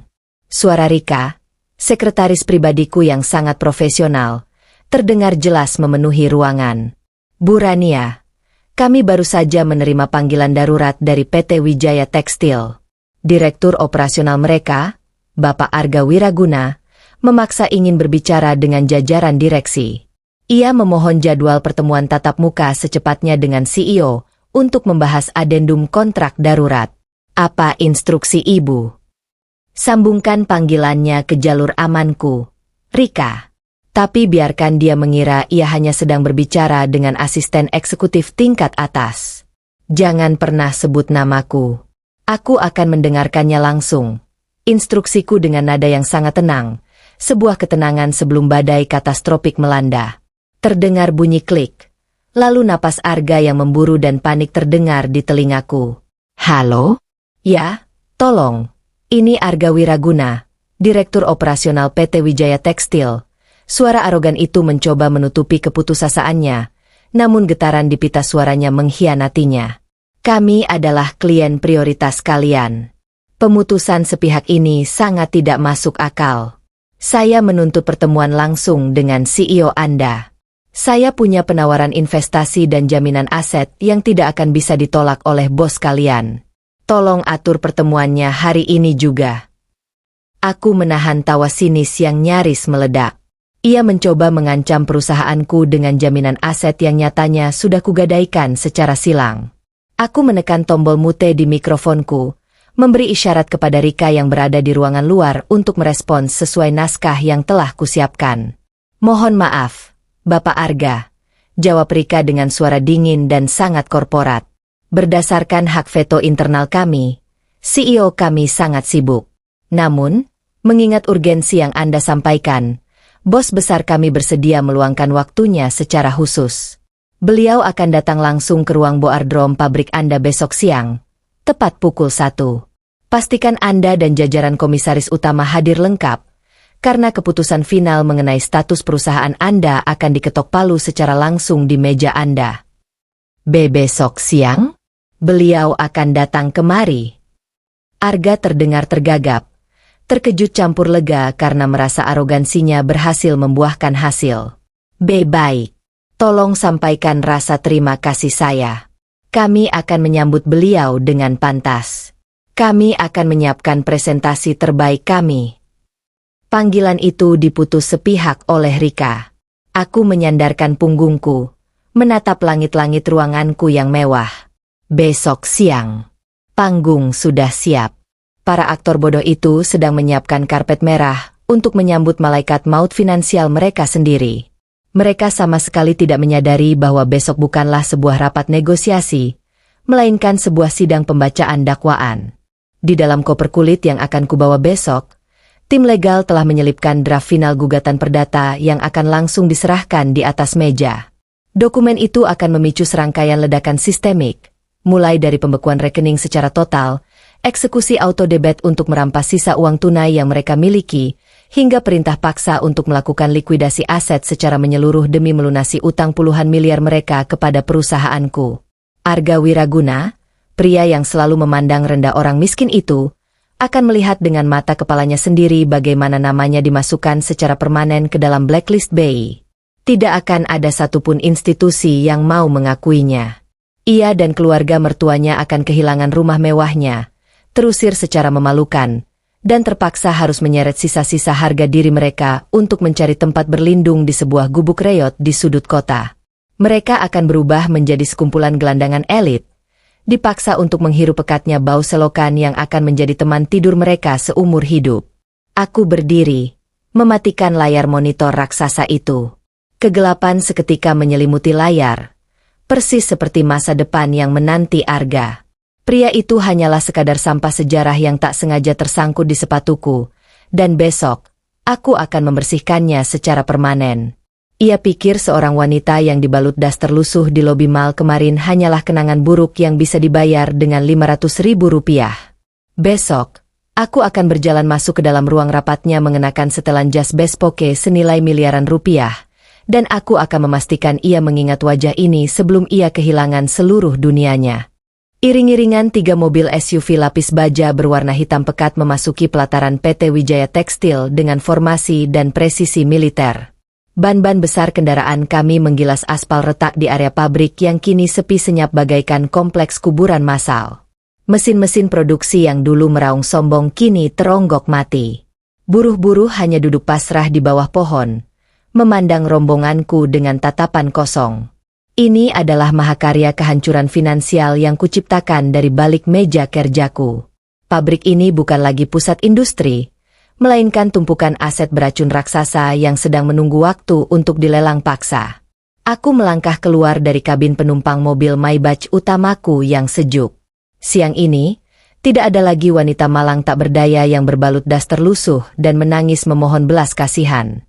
Hantu miskin itu telah kubunuh secara permanen kemarin siang. Hari ini, aku mengenakan setelan jas bespoke dari desainer Milan berwarna abu-abu arang, dirancang khusus dengan potongan tajam untuk memancarkan intimidasi absolut. Kacamata hitam Prada menutupi mataku, menyembunyikan tatapan dingin seorang eksekutor yang bersiap memenggal kepala mangsanya tanpa setetes pun keraguan. Di lantai 3 gedung utama yang cat dindingnya sudah mulai mengelupas ini, tepat di dalam ruang boardroom utama, 3 ekor tikus sedang menunggu dengan jantung berdebar kencang. Melalui sistem AirPage mikro yang terpasang rapi di telingaku, tim intelijenku terus memberikan laporan pandangan mata secara real-time. Herman Wijaya dikabarkan mondar-mandir seperti orang gila. Kemejanya basah kuyup oleh peluh kepanikan absolut. Sang pelakor murahan, Clarissa, duduk menyilangkan kaki dengan wajah ditekuk rapat, sibuk memoles lipstik tebalnya untuk menutupi rasa cemas setelah seluruh fasilitas kartu kredit VIP-nya ditolak mentah-mentah oleh pihak bank kemarin. Dan di sudut meja oval itu, duduklah sang pangeran palsu, Arga Wiraguna. Pria licik yang selama ini hidup sebagai parasit dan dengan sangat tidak tahu malu numpang hidup di atas singgasana keluarga Wijaya itu, terus menyeka keringat dingin di dahinya. Ia menggenggam erat draft presentasi kosong yang ia pikir bisa memanipulasi dan membalikkan keputusanku. Ia mengira bisa merayuku dengan deretan angka proyeksi capital gain fiktif. Betapa dungunya seekor benalu yang sama sekali tidak sadar bahwa inang tempatnya bergantung telah membusuk hingga ke akar. Langkah kakiku yang berbalut sepatu hak tinggi Christian Louboutin berderap ritmis di sepanjang koridor korporat yang lengang, menggema nyaring layaknya detak jarum jam yang menghitung mundur sisa hidup mereka di dunia elit ini. 4 orang pengawal pribadiku yang bertubuh masif dan bersenjata berjalan rapat mengapit di belakangku. Mereka diikuti secara ketat oleh Hendra, direktur keuanganku, yang berjalan tenang membawa sebuah koper logam kokoh. Koper itu bukan berisi uang, melainkan berisi surat-surat likuidasi aset dan draft gugatan perdata yang sebentar lagi akan mencabut nyawa finansial mereka secara permanen hari ini. Saat aku tiba tepat di depan pintu kayu mahoni ruang rapat, aku memberikan isyarat kecil dengan ujung daguku. 2 pengawalku maju serempak dan mendorong pintu ganda itu, hingga terbuka lebar dengan suara debuman yang sangat teatrikal dan mengintimidasi. Keheningan seketika menyergap seluruh penjuru ruangan. Oksigen seakan tersedot habis. Aku melangkah masuk dengan tempo pelan, membiarkan aura dominasi dan hawa sedingin es dari keberadaanku membekukan atmosfer di sekitar mereka. Herman Wijaya yang bertubuh gemuk langsung berdiri tegak bak prajurit, memaksakan sebuah senyum penjilat yang sangat memuakan. Ia jelas bersiap menyambut dewa penolong yang ia asumsikan adalah seorang pria tua berkuasa dan mudah disuap. Clarissa pun ikut berdiri kaku, mencoba memamerkan postur tubuhnya yang ia balut dengan gaun desainer ketat, bersiap menggunakan pesona murahan yang selalu ia andalkan. Namun, pandanganku sama sekali tidak tertuju pada ayah dan anak yang menyedihkan itu. Lensa kacamata hitamku mengunci lurus langsung pada satu target utama yang sedang berdiri mematung di seberang meja. Arga. Aku melepaskan kacamata hitamku dengan gerakan pelan dan dramatis. Reaksi yang terpampang di wajah pria itu jauh lebih memuaskan daripada memenangkan tender monopoli bernilai triliunan rupiah. Mata Arga melebar ekstrim hingga nyaris keluar dari kelopaknya. Rahangnya jatuh terbuka lebar. Namun tak ada satupun suara yang mampu keluar dari pita suaranya yang mendadak lumpuh total. Warna kulitnya berubah seputih kertas HVS kosong. Aliran darah seolah terkuras habis dari wajah arogannya dalam hitungan detik. Lututnya terlihat bergetar hebat, hingga ia harus menumpukan kedua belah tangannya dengan kuat di atas meja marmer, agar tubuhnya tidak ambruk ke lantai. Ia mengenali wajah ini dengan sangat jelas. Wajah wanita yang dengan kejam ia buang dan ia biarkan kelaparan. Wajah wanita yang kemarin siang baru saja ia caci maki dan ia lempar dengan lembaran uang receh Rp500.000, karena dianggap berpenampilan layaknya gelandangan jalanan. Namun, postur aristokratis ini, balutan pakaian miliaran rupiah ini, dan pasukan keamanan berlapis baja yang mengawalku, kombinasi ini jelas berada jauh di luar batas kapasitas otak kecilnya untuk mencerna realitas. Selamat siang.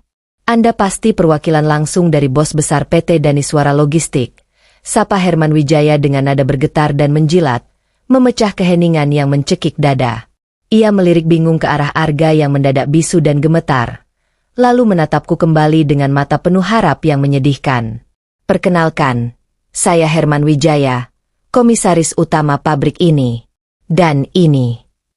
Simpan basa-basi busuk Anda, Herman. Potongku sangat tajam, suaraku memantul keras dan menusuk di dinding ruang rapat, mengiris sisa-sisa harga diri pria tua itu tanpa ampun. Aku berjalan terus dengan langkah aristokratis menuju kursi utama di ujung meja direksi. Posisi sentral yang secara de facto adalah milik sang penguasa ruangan. Pengawalku dengan sigap menarik kursi kulit tebal itu untukku, dan aku duduk dengan keanggunan absolut seorang ratu yang baru saja menaklukkan kerajaan musuh. Aku menyilangkan kakiku yang jenjang, melipat kedua tanganku di atas meja, dan menatap mereka bertiga secara bergantian dengan tatapan setajam silet. Herman tampak sangat shock mendapat perlakuan sedingin itu. Mulutnya megap-megap kehabisan kata. Sementara itu, sang putri manja, Clarissa, mulai memelototiku dengan aura permusuhan seorang anak bodoh yang tidak terbiasa ditolak dan dibentak di rumahnya sendiri. Lalu, dengan sangat perlahan, aku mengembalikan tatapan mematikanku pada Arga, yang kini terlihat persis seperti seorang pesakitan yang lehernya sudah terikat tali di tiang gantungan. Bagaimana kabarmu siang ini, Arga Wiraguna? Atau haruskah aku menyapamu dengan sebutan mentereng Bapak Direktur Operasional? Ucapku dengan nada sinis yang sangat kental, sengaja menyayat pelan sisa kewarasannya. Kau tampak sangat terkejut. Sayang, apakah setelan jas bespoke dari Milan yang kukenakan ini terlalu menyilaukan matamu? Bukankah kemarin kau bilang kau lebih suka melihatku memakai das terlusuh yang beraroma keringat dan memohon-mohon uang susu anakmu di pelataran lobi mal? Mendengar rentetan kalimatku, Herman dan Clarissa seketika membekuk kaku. Clarissa menoleh dengan kasar dan liar ke arah suaminya. Arga, apa maksud wanita arogan ini? Dari mana kau kenal dia? Teriaknya dengan suara melengking yang memekakkan telinga. Kepanikannya mulai meledak tak terkendali. Arga tak mampu menjawab satu kata pun. Bibirnya bergetar hebat, merapalkan kata-kata kosong yang tak bersuara. Napasnya memburu cepat, seolah ia sedang tercekik secara fisik oleh ketakutan absolut yang menjalar di sekujur sarafnya. Biar aku yang berbaik hati menjawab pertanyaan istrimu yang malang dan dungu itu, Arga. Lanjutku dengan senyum miring yang mematikan. Aku memberikan isyarat telunjuk kepada Hendra. Hendra dengan sigap meletakkan koper logam berat itu ke atas meja, membukanya dengan bunyi klik yang tajam, dan mengeluarkan beberapa tumpuk dokumen tebal berstempel merah terang dari Departemen Legal. Perkenalkan ulang diriku secara resmi. Namaku Rania Daniswara. Aku adalah CEO, pemegang saham mayoritas, sekaligus penguasa mutlak atas hak veto dari PT Daniswara Logistik. Aku mencondongkan tubuhku ke depan, membiarkan setiap silabel dari kalimatku menancap tajam di ulu hati mereka. Dan khusus untuk pria pengecut yang sedang berkeringat dingin di ujung meja sana, aku adalah istri sah yang ia tinggalkan menderita 2 tahun lalu demi memburu dan menipu harta kekayaan keluarga kalian. Ruangan itu meledak dalam keheningan yang jauh lebih pekak dari sebelumnya. Clarissa menutup mulutnya dengan kedua tangan. Wajah arogannya hancur berkeping-keping seketika. Herman Wijaya terhuyung mundur dengan kasar hingga punggungnya menabrak dinding kayu. Matanya menatap liar bolak-balik antara aku dan menantu kesayangannya yang ternyata tak lebih dari seorang penipu ulung. Rania, ini tidak mungkin nyata. Bisik Arga akhirnya. Suaranya parau dan pecah. Terdengar sangat menyedihkan. Kakau. Aku apa? Hanya seorang wanita miskin yang bisa kau tipu. Kau rampas tabungannya. Dan kau injak-injak harga dirinya sesuka hati. Aku menghempaskan draft tebal hasil audit forensik ke tengah meja hingga menimbulkan suara tamparan yang sangat keras dan bergema. Selamat datang di nerakamu yang sesungguhnya. Arga. Pabrik tua yang selama ini kau banggakan. Seluruh mesin yang sedang membusuk di bawah sana. Dan sisa utang jatuh tempo sebesar 35 miliar rupiah. Semuanya berada mutlak dalam genggamanku. Aku menatap mereka bergantian secara perlahan, menyerap dan menikmati setiap detik kehancuran mental yang terlukis sangat jelas di wajah pias mereka. Hari ini, kalian sama sekali tidak akan melakukan presentasi portofolio apapun di hadapanku. Hari ini, kalian hanya akan duduk diam dan mendengarkan vonis mati finansial dari sang eksekutor. Karena saat aku melangkah keluar dari ruangan ini nanti, aku akan memastikan nama kalian bertiga tercatat secara permanen di dalam blacklist Bay. Aku akan mengaktifkan sistem auto debit untuk menguras habis sisa uang recehan yang ada di seluruh rekening kalian. Dan sisa hidup kalian akan dihabiskan dengan menyeret koper menuju sebuah gubuk reot di pinggiran kota. Nikmati sisa napas dari kesombongan kalian. Karena kalian akan segera menyatu dengan bau selokan dan membusuk selamanya sebagai sampah sejarah. Kakau gila. Jangan dengarkan perempuan ini. Pak. Clarissa. Sayang, dia berbohong. Teriak Arga. Suaranya melengking memecah keheningan yang sejak tadi mencekik lehernya. Pria pengecut itu meronta dari kelumpuhan mentalnya. Berusaha keras menutupi rasa takut absolut dengan kebohongan yang sangat putus asa. Ia melangkah maju. Tangannya menunjuk ke arahku dengan gemetar hebat. Dia hanya mantan pacarku dari masa lalu. Seorang wanita miskin yang terobsesi dan sakit jiwa. Dia memalsukan semua dokumen dan identitas perusahaan ini hanya untuk memeras kita karena dia cemburu melihatku sudah sukses dan bahagia bersamamu. Clarissa. Aku sama sekali tidak menggeser posisiku. Aku hanya bersandar dengan sangat rileks di kursi kebesaranku. Menatap pertunjukan badut murahan di depanku ini dengan senyum asimetris yang mematikan. Reaksi Arga sangat tertebak. Tipikal seorang parasit yang sedang sekarat dan berusaha keras mempertahankan inang tempatnya numpang hidup. Ia pikir dengan berteriak lebih keras, ilusi kebohongannya akan kembali berubah menjadi kebenaran yang tak terbantahkan. Clarissa yang berdiri di sampingnya tampak bimbang. Wajahnya yang berlapis riasan tebal memucat pasi. Matanya menatap liar antara aku dan suaminya. Arga, kau tidak sedang berbohong padaku, kan? Wanita ini bukan istrimu, kan? Jerit sang pelakor murahan itu. Suaranya pecah oleh histeria ketakutan yang mulai lepas kendali. Tentu saja bukan. Sayang, aku ini. Cukup, potongku dengan nada yang sangat pelan, namun beresonansi mematikan bak dentuman palu hakim di ruang sidang eksekusi. Aku mengulurkan tanganku tanpa menoleh. Hendra, dengan presisi seorang asisten bedah yang tak tertandingi, meletakkan sebuah map merah tebal tepat di atas telapak tanganku. Aku membuka map tersebut dan melemparkan isinya ke tengah meja marmer, hingga dokumen-dokumen itu berserakan. Ini adalah salinan resmi buku nikah kita yang dikeluarkan oleh kantor urusan agama, dilegalisir langsung oleh negara. Ucapku dingin. Menunjuk pada dokumen bersampul hijau dan coklat yang meluncur tepat di depan wajah Herman Wijaya. Dan ini adalah akta kelahiran putra kandungku. Putra yang kau tinggalkan menangis tanpa uang sepeser pun 2 tahun lalu. Arga. Pria brengsek yang mengklaim dirinya sebagai eksekutif muda sukses di hadapan kalian ini tak lebih dari seorang pencuri rendahan yang merampas uang persalinan istrinya sendiri demi membeli tiket bus ke kota ini.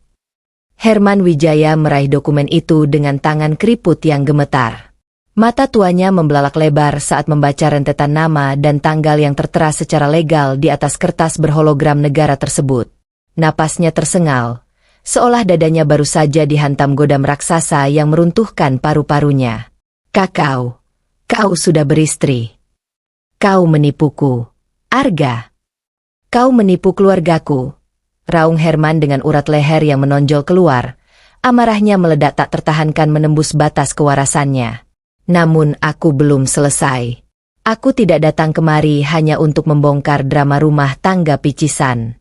Aku datang ke ruangan ini sebagai sang eksekutor untuk mencabut nyawa finansial mereka hingga ke akar-akarnya tanpa sisa. Jangan membuang energi Anda untuk marah pada status perkawinannya, Herman. Tegurku sangat tajam, menarik perhatian pria tua yang sedang murka itu kembali padaku. Status pernikahan pria itu hanyalah masalah kecil dibandingkan dengan apa yang telah ia lakukan pada aset-aset berharga Anda. Aku memberikan isyarat kedua pada Hendra. Tumpukan dokumen berikutnya meluncur mulus ke atas meja. Kali ini berisi deretan angka, tabel mutasi, dan grafik yang ditandai dengan stabilo merah menyala. Berdasarkan hasil audit forensik dari tim intelijen saya, menantu kesayangan Anda ini tidak hanya menipu putri Anda di ranjang, tetapi ia juga merampok kas perusahaan Anda dari dalam.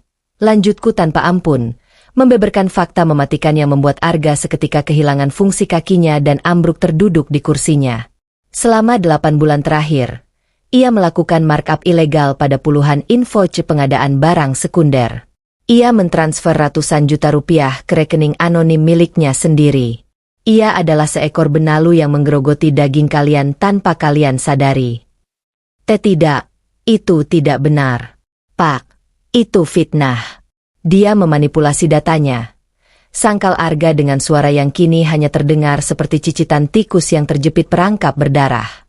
Clarissa menjerit histeris. Ia melangkah maju dengan cepat dan menampar wajah Arga dengan kekuatan penuh, hingga pria itu terhuyung kesakitan. Kau bajingan miskin. Kau merusak hidupku. Kau menipuku. Dasar gembel. Aku menikmati tontonan pengkhianatan itu selama beberapa detik sebelum kembali mengambil alih kendali ruangan dengan ketukan keras kuku jariku di atas meja marmer. Simpan drama air mata kalian untuk nanti malam saat kalian tidak lagi memiliki atap untuk berlindung. Desisku sedingin es, membekukan pertengkaran mereka seketika. Sekarang, mari kita bicarakan bisnis. Aku mencondongkan tubuhku ke depan, memancarkan dominasi yang tak terbantahkan. Pabrik tekstil yang sangat kalian banggakan ini sekarang resmi berstatus sebagai aset beracun. Produksi kalian lumpuh total. Kalian memiliki tumpukan utang invoice bahan baku kepada perusahaanku yang sudah jatuh tempo beserta denda penalti wan prestasi yang hari ini, angkanya telah menyentuh 70 miliar rupiah. Angka tersebut menggema di dalam ruangan, membekukan aliran darah Herman Wijaya. 70 miliar? Demi Tuhan, itu tidak mungkin. Perjanjian kita tidak sebesar itu. Perjanjian kita mencakup klausul penalti harian yang Anda tanda tangani tanpa membacanya secara teliti akibat kesombongan Anda, Herman. Kebodohan Anda bukanlah tanggung jawab hukum saya. Balasku telak, membungkam mulutnya secara absolut. Tim legal saya saat ini sudah memegang draft gugatan perdata yang siap diluncurkan ke pengadilan niaga hari ini juga. Herman menjatuhkan dirinya ke kursi, wajahnya memancarkan keputusasaan tanpa dasar. Ia menyadari bahwa ia sedang berhadapan dengan sebuah kekuatan raksasa yang tidak bisa ia hindari maupun ia lawan. Ia menatapku dengan mata berkaca-kaca. Seluruh keangkuhannya hancur lebur di bawah telapak kakiku. Apa yang Anda inginkan dari kami? Tolong, jangan hancurkan perusahaan yang sudah saya rintis seumur hidup saya. Pilihan Anda sangat sederhana, Herman, ucapku dengan senyum kalkulatif yang sangat elegan. Serahkan 100% saham kepemilikan PT Wijaya Tekstil kepadaku detik ini juga. Tanda tangani surat pengalihan portofolio dan likuidasi aset penuh tanpa syarat, maka aku akan menganggap utang kalian lunas. 100%. Itu sama saja merampok seluruh harta keluargaku. Jerit Clarissa, matanya melotot tak terima kemewahannya dirampas begitu saja di depan matanya. Aku menatap tajam ke arah wanita manja itu, menguliti sisa egonya dengan kata-kata. Jika kalian menolak tawaran dermawanku ini, aku akan langsung mengaktifkan protokol autodebit secara sangat agresif. Aku akan menyita dan membekukan setiap rekening perusahaan, rekening pribadi ayahmu, dan rekening tempat kau menyimpan uang liburanmu itu. Besok pagi, nama kalian bertiga akan tercetak tebal di dalam blacklist BI. Rumah mewah kalian akan disita oleh pihak bank, dan kalian tidak akan memiliki sepeser pun uang tersisa untuk menyewa pengacara termurah sekalipun. Kepanikan kembali menyergap udara ruangan itu. Arga, yang kini menangis dalam diam dengan wajah memerah akibat tamparan istrinya, mencoba merangkak perlahan mendekati ujung mejaku, menatapku dengan tatapan memohon yang sangat amat menjijikan. Rania, kumohon, ingat masa lalu kita, aku ini suami dan ayah dari anakmu. Tolong sisakan sedikit belas kasihan untuk kami. Aku tertawa pelan, sebuah tawa yang sama sekali tidak memancarkan kehangatan, hanya kekosongan yang mengerikan. Masa lalu? Kau maksud masa lalu saat aku hanya memakai daster lusuh dan kau melempariku dengan uang recehan 500.000 kemarin siang? Oh, Arga, kau tidak memiliki nilai apapun di mataku. Kau hanyalah sampah sejarah yang harus segera kubuang ke tempat pembuangan akhir. Aku berdiri tegak, merapikan setelan jas bespokeku dengan keanggunan seorang aristokrat, dan bersiap meninggalkan ruangan yang kini terasa sangat kotor ini. Dokumen pengalihan saham telah dibentangkan oleh Hendra tepat di hadapan Herman Wijaya beserta sebuah pena bertahtakan emas murni. Aku beri kalian waktu tepat 5 menit untuk menandatangani surat itu. Jika tidak, aku akan memastikan kalian bertiga terseret keluar dari properti ini oleh petugas keamananku. Menjadi gelandangan elit yang harus merangkak mencari gubuk reot di pinggiran kota, dan terpaksa menghirup bau selokan setiap harinya sebagai ganti dari semprotan parfum mewah kalian. Ucapku final, membalikan badan dan melangkah menuju pintu keluar, meninggalkan mereka tenggelam perlahan dalam lautan kehancuran absolut yang mereka ciptakan sendiri. Langkah kakiku terhenti tepat 1 jengkal dari gagang pintu mahoni ruang boardroom itu. Hitung mundur 5 menit yang kuberikan belum genap berjalan separuhnya. Namun sebuah jeritan melengking bernada sumbang memecah atmosfer ruangan yang kaku. Kau pembohong. Kau janda gila yang terobsesi pada suamiku. Raung Clarissa. Sang pelakor murahan itu berlari ke arahku dengan langkah terhuyung di atas stiletto mahalnya. Wajahnya merah padam, urat lehernya menonjol, dan riasannya mulai luntur oleh air mata amarah. Kau pikir kau siapa berani merampas pabrik keluargaku? Kau hanya perempuan kampung yang beruntung punya sedikit uang. Arga meninggalkanku karena kau membosankan. Dia mencintaiku, bukan kau. Aku berputar dengan gerakan yang sangat lambat dan anggun, layaknya seekor predator yang sedang menatap mangsa cacat yang melolong di tanah. Aku tidak mundur 1 inci pun saat wanita itu berdiri hanya selangkah di depanku. Dadanya naik turun dengan napas memburu. Pengawalku nyaris melangkah maju untuk mematahkan leher wanita dungu itu, tapi aku mengangkat 1 tanganku, menghentikan mereka. Serangan fisik terlalu murah untuk standar panggung yang kubangun. Aku akan membunuhnya secara perlahan menggunakan rentetan fakta dan kata-kata yang mematikan. Mencintaimu. Aku mengulang kata itu dengan intonasi yang sangat merendahkan, menyapukan pandanganku dari ujung rambutnya yang ditata rapi hingga ke ujung sepatu hak tingginya. Arga tidak pernah mencintai siapapun selain dirinya sendiri. Clarissa. Ia hanya mencintai fasilitas kartu kredit yang ayahmu berikan dengan bodohnya. Pria pengecut itu adalah benalu yang memiliki insting tajam untuk mendeteksi inang rapuh sepertimu. Seorang wanita yang begitu haus akan validasi sosial, hingga tak sadar sedang membiarkan seekor lintah numpang hidup di atas kemewahan palsumu. Clarissa mengangkat tangannya, bersiap menamparku dalam ledakan emosi murahan. Namun, sebelum telapak tangannya yang berhiaskan cincin berlian itu sempat menyentuh udara di dekat wajahku, aku mencengkeram pergelangan tangannya dengan kecepatan kilat dan cengkeraman sedingin es. Mata di balik lensa tajamku menusuk langsung ke dalam pupil matanya yang melebar ketakutan. Sentuh aku 1 sentimeter saja, Clarissa, dan aku pastikan ayahmu akan membusuk di penjara hari ini juga atas tuduhan penipuan korporat berencana. Desisku pelan, sangat dekat dengan wajahnya, membuat wanita itu seketika mematung dengan napas tertahan. Aku menghempaskan tangannya dengan rasa jijik yang tak kututupi. Aku kembali melangkah dengan tenang ke tengah ruangan, mengambil sebuah map dari tangan Hendra, dan membukanya tepat di depan wajah sang putri manja tersebut. Di dalam map itu terdapat mutasi rekening pribadinya yang telah disadap secara ilegal namun sangat akurat oleh timku. Mari kita bicara tentang uang yang kau sombongkan, anak kecil, ucapku dengan nada aristokratis seorang eksekutor.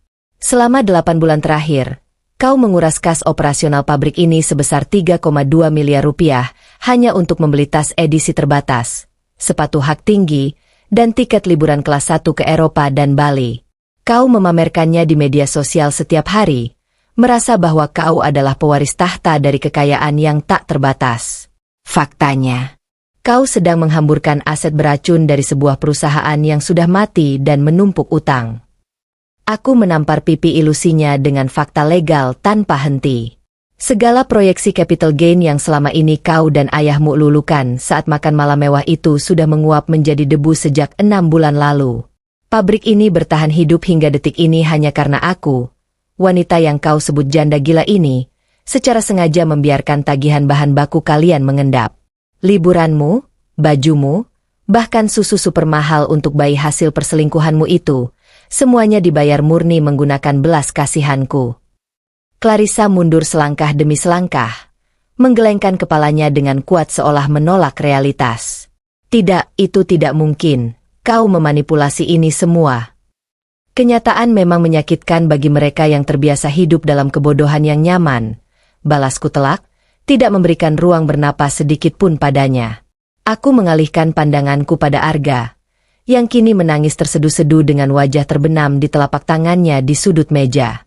Pria itu sudah hancur lebur, kehilangan bentuk aslinya sebagai manusia bernalar.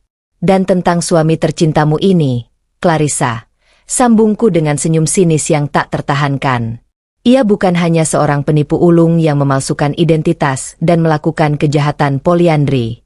Tim audit forensik kami telah menyerahkan seluruh bukti penggelapan dana dan markup fakturnya ke unit kejahatan finansial kepolisian pagi ini. Begitu aku melangkah keluar dari ruangan ini, status suamimu akan resmi menjadi buronan kriminal kelas 3. Namanya akan dicetak permanen di dalam blacklist BI. Ia tidak akan pernah bisa membuka rekening bank manapun, melamar pekerjaan yang layak, atau sekadar menyewa kamar kos kumuh seumur hidupnya. Tekid. Rania, kumohon, cabut laporannya. Ratap Arga dari ujung meja. Suaranya terdengar sangat parau, menyerupai rengekan hewan sekarat yang memuakkan telingaku. Ia benar-benar seekor parasit yang memohon belas kasihan saat racun mulai melumpuhkan tubuhnya. Tiba-tiba, suara decitan kursi yang didorong dengan kasar mengalihkan perhatian kami semua. Herman Wijaya berdiri dengan napas terengah-engah. Wajahnya yang tua kini terlihat 10 tahun lebih renta dan sangat kuyu. Di tangannya, pena emas bertahtakan berlian itu bergetar hebat saat ia membungkuk pasrah di atas meja marmer. Cukup, bentak Herman. Suaranya serak namun penuh dengan keputusasaan absolut. Ia menatap Arga dengan kebencian yang mendalam. Tatapan seorang ayah yang baru saja menyadari bahwa ia telah mengundang malaikat maut ke dalam rumahnya. Aku tidak akan membiarkan bajingan kotor ini menyeret seluruh hidupku ke dalam penjara dan kebangkrutan yang lebih dalam.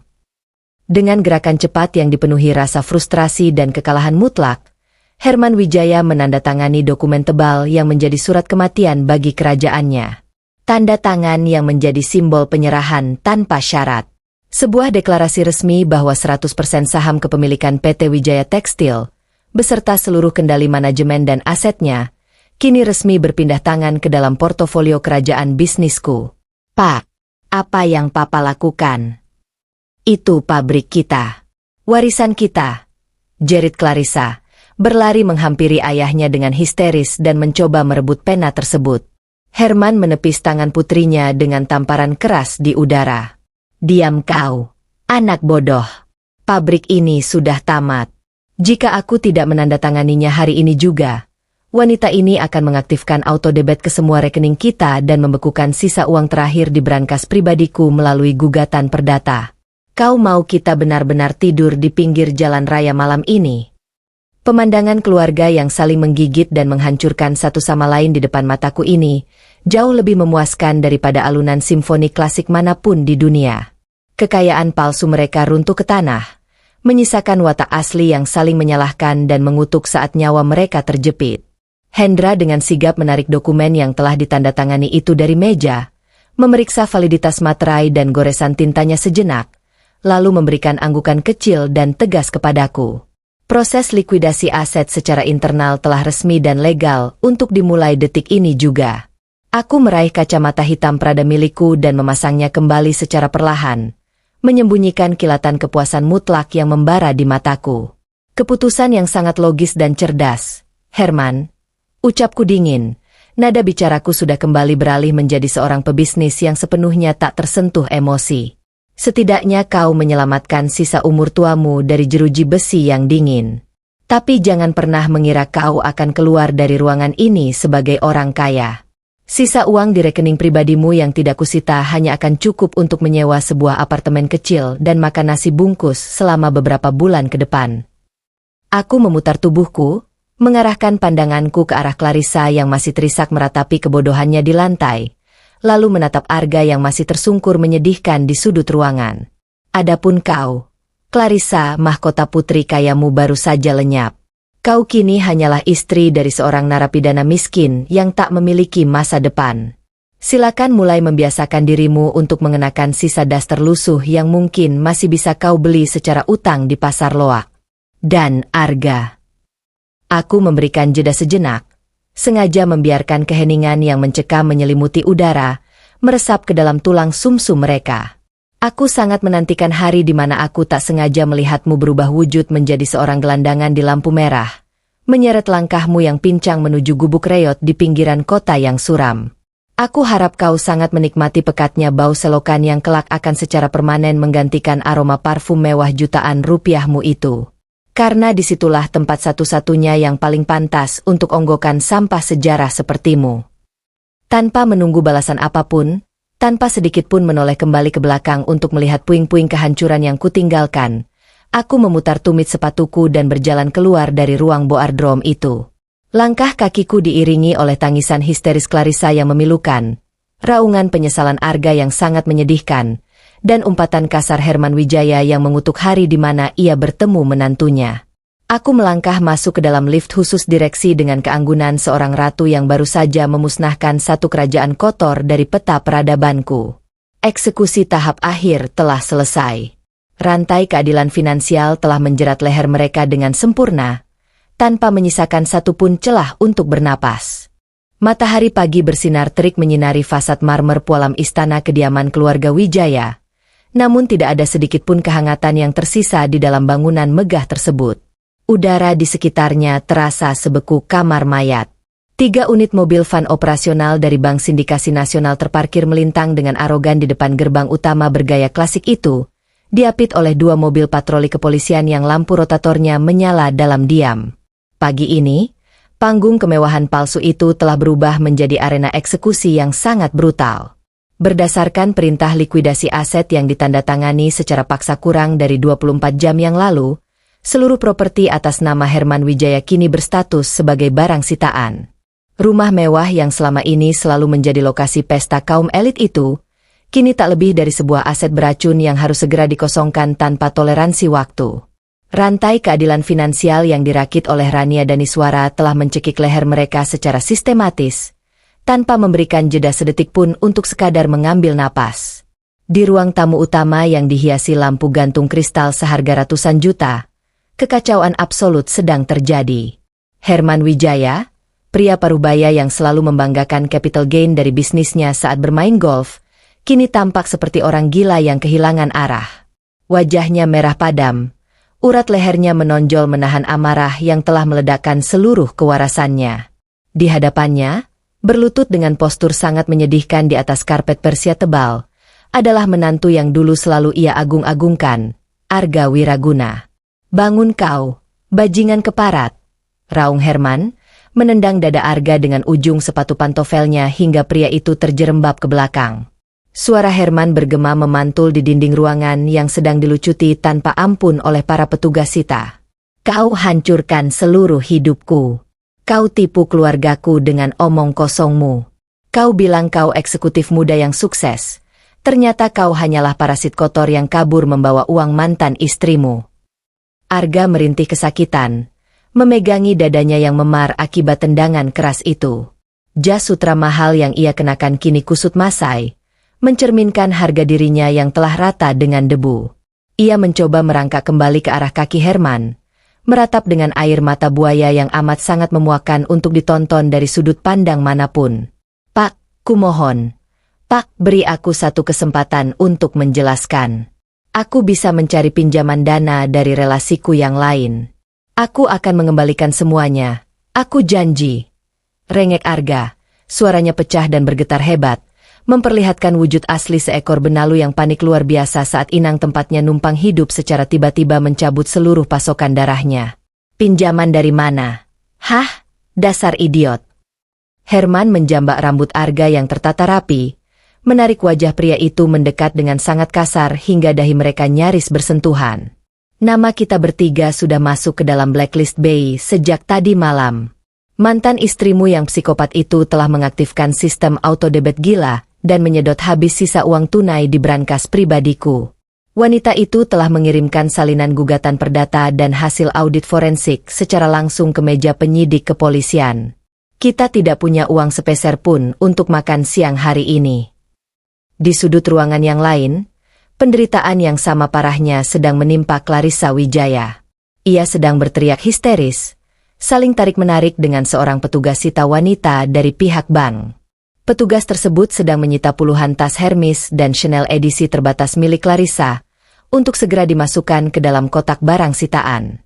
Sang pelakor murahan itu menangis meraung-raung, meratapi koleksi tas mewahnya yang kini dirampas paksa dari genggamannya. "Lepaskan tanganku. Itu tas milikku. Ayahku yang membelikannya. Kalian tidak berhak mengambilnya."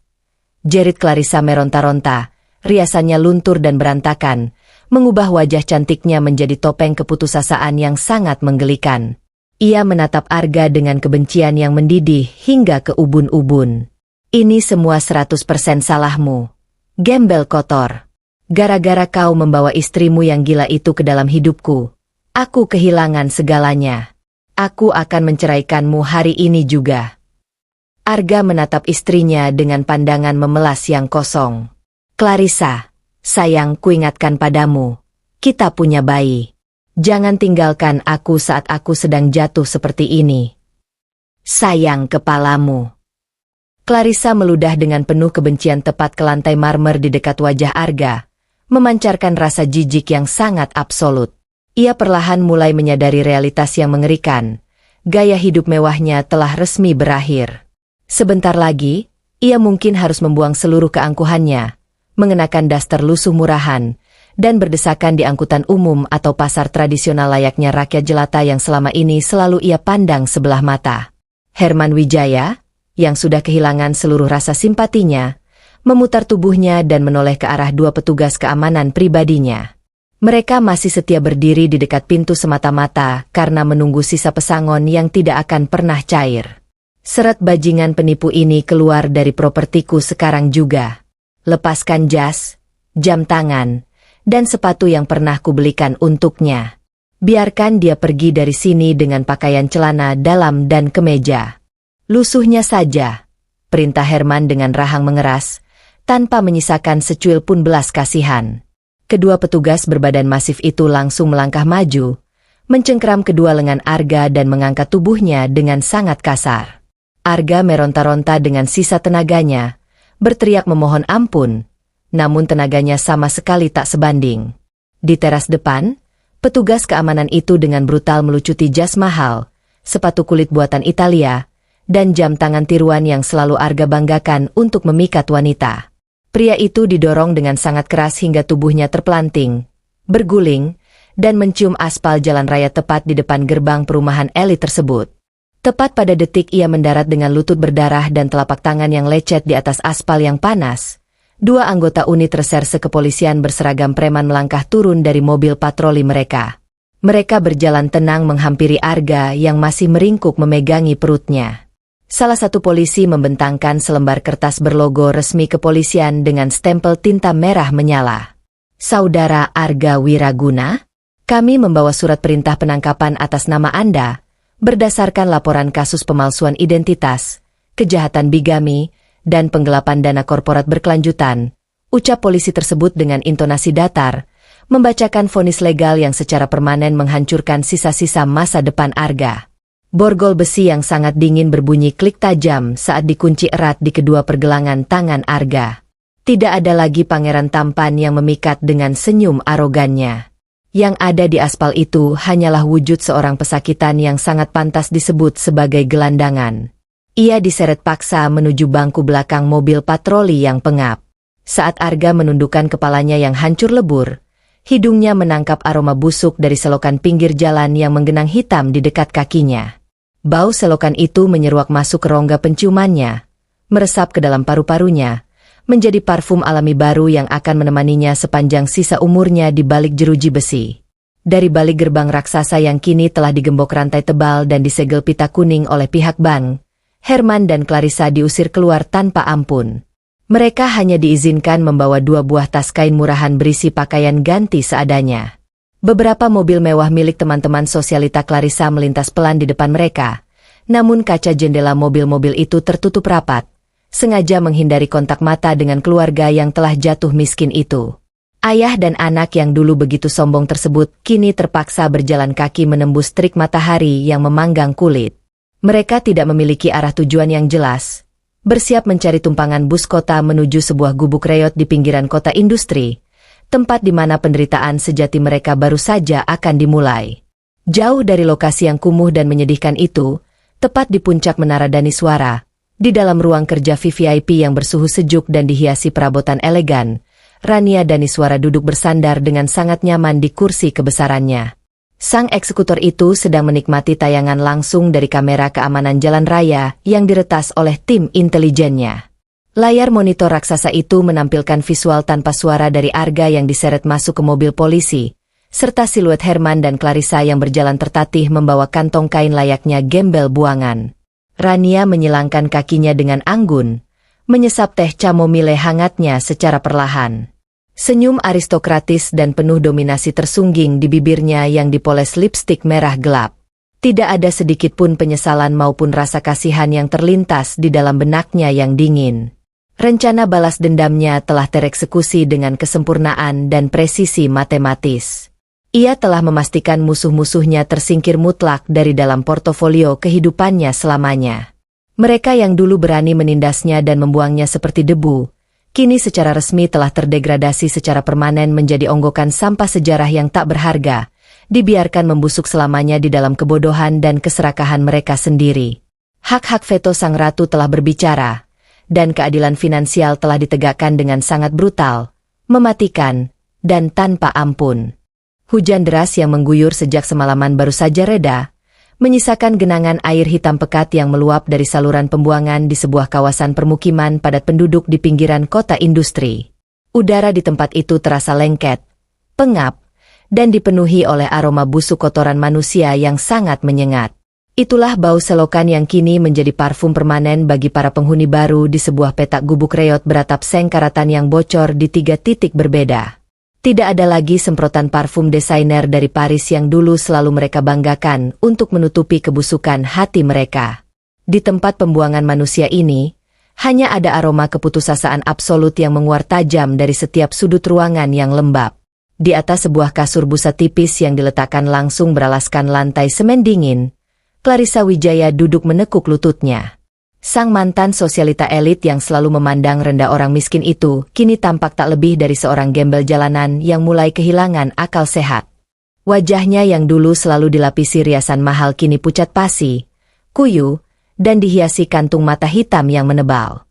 Ia mengenakan sebuah daster lusuh bermotif bunga pudar, pakaian sisa yang terpaksa ia beli dengan koin recehan di pasar kaget. Kuku-kukunya yang dulu selalu dirawat di salon eksklusif kini patah dan kotor oleh noda lumpur. Wanita itu kini hanya seorang ibu miskin yang harus berjuang menahan tangis mendengar jeritan bayinya yang kelaparan, karena ia sama sekali tak lagi mampu membeli susu impor yang dulu selalu tersedia.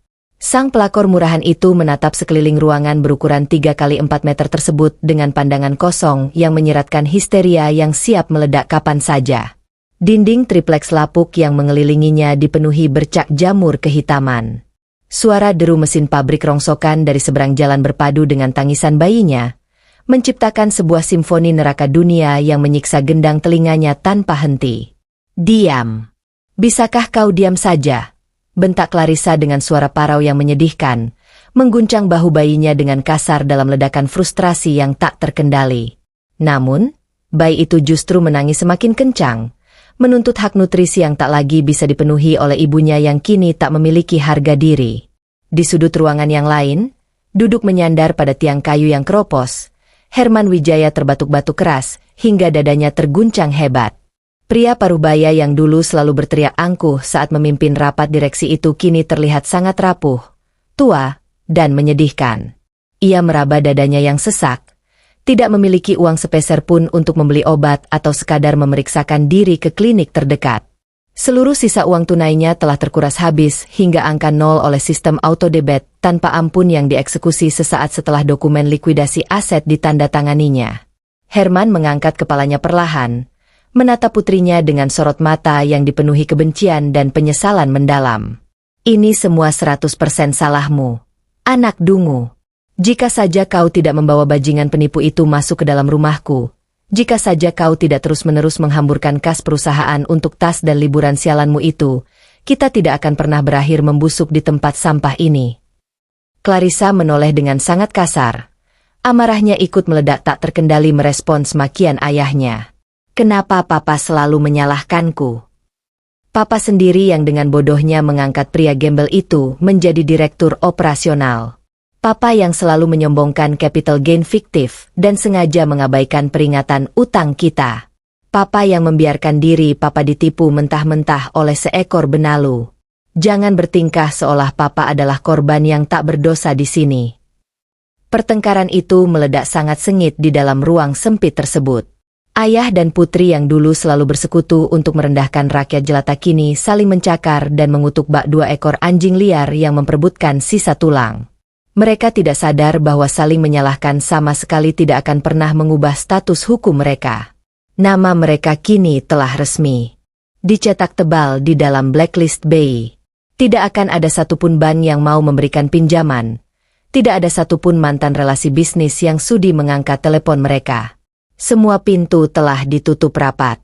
Mereka benar-benar telah terdegradasi menjadi barisan gelandangan yang dibiarkan hidup hanya untuk merasakan pedihnya penderitaan tanpa akhir.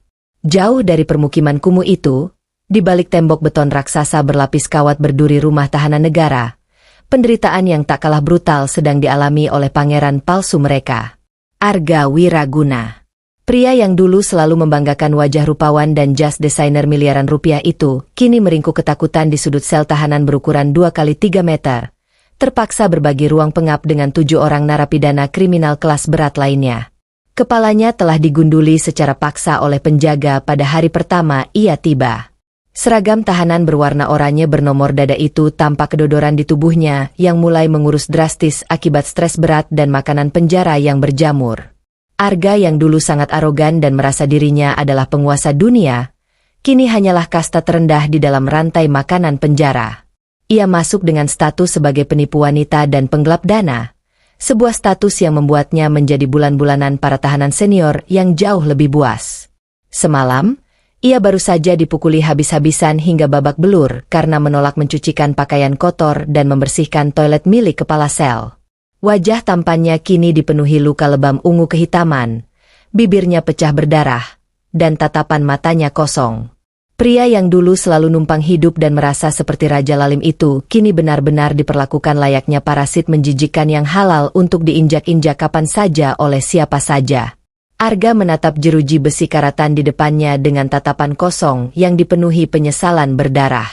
Di dalam kepalanya yang terus berdenging kesakitan, terngiang kembali deretan angka mutlak dari hasil audit forensik yang dilemparkan Rania ke wajahnya di ruang rapat itu. Salinan gugatan perdata berlapis yang secara resmi memiskinkannya, dan bukti-bukti tak terbantahkan yang menjerat lehernya ke tiang gantungan hukum. Ia baru menyadari sebuah realitas yang sangat mengerikan.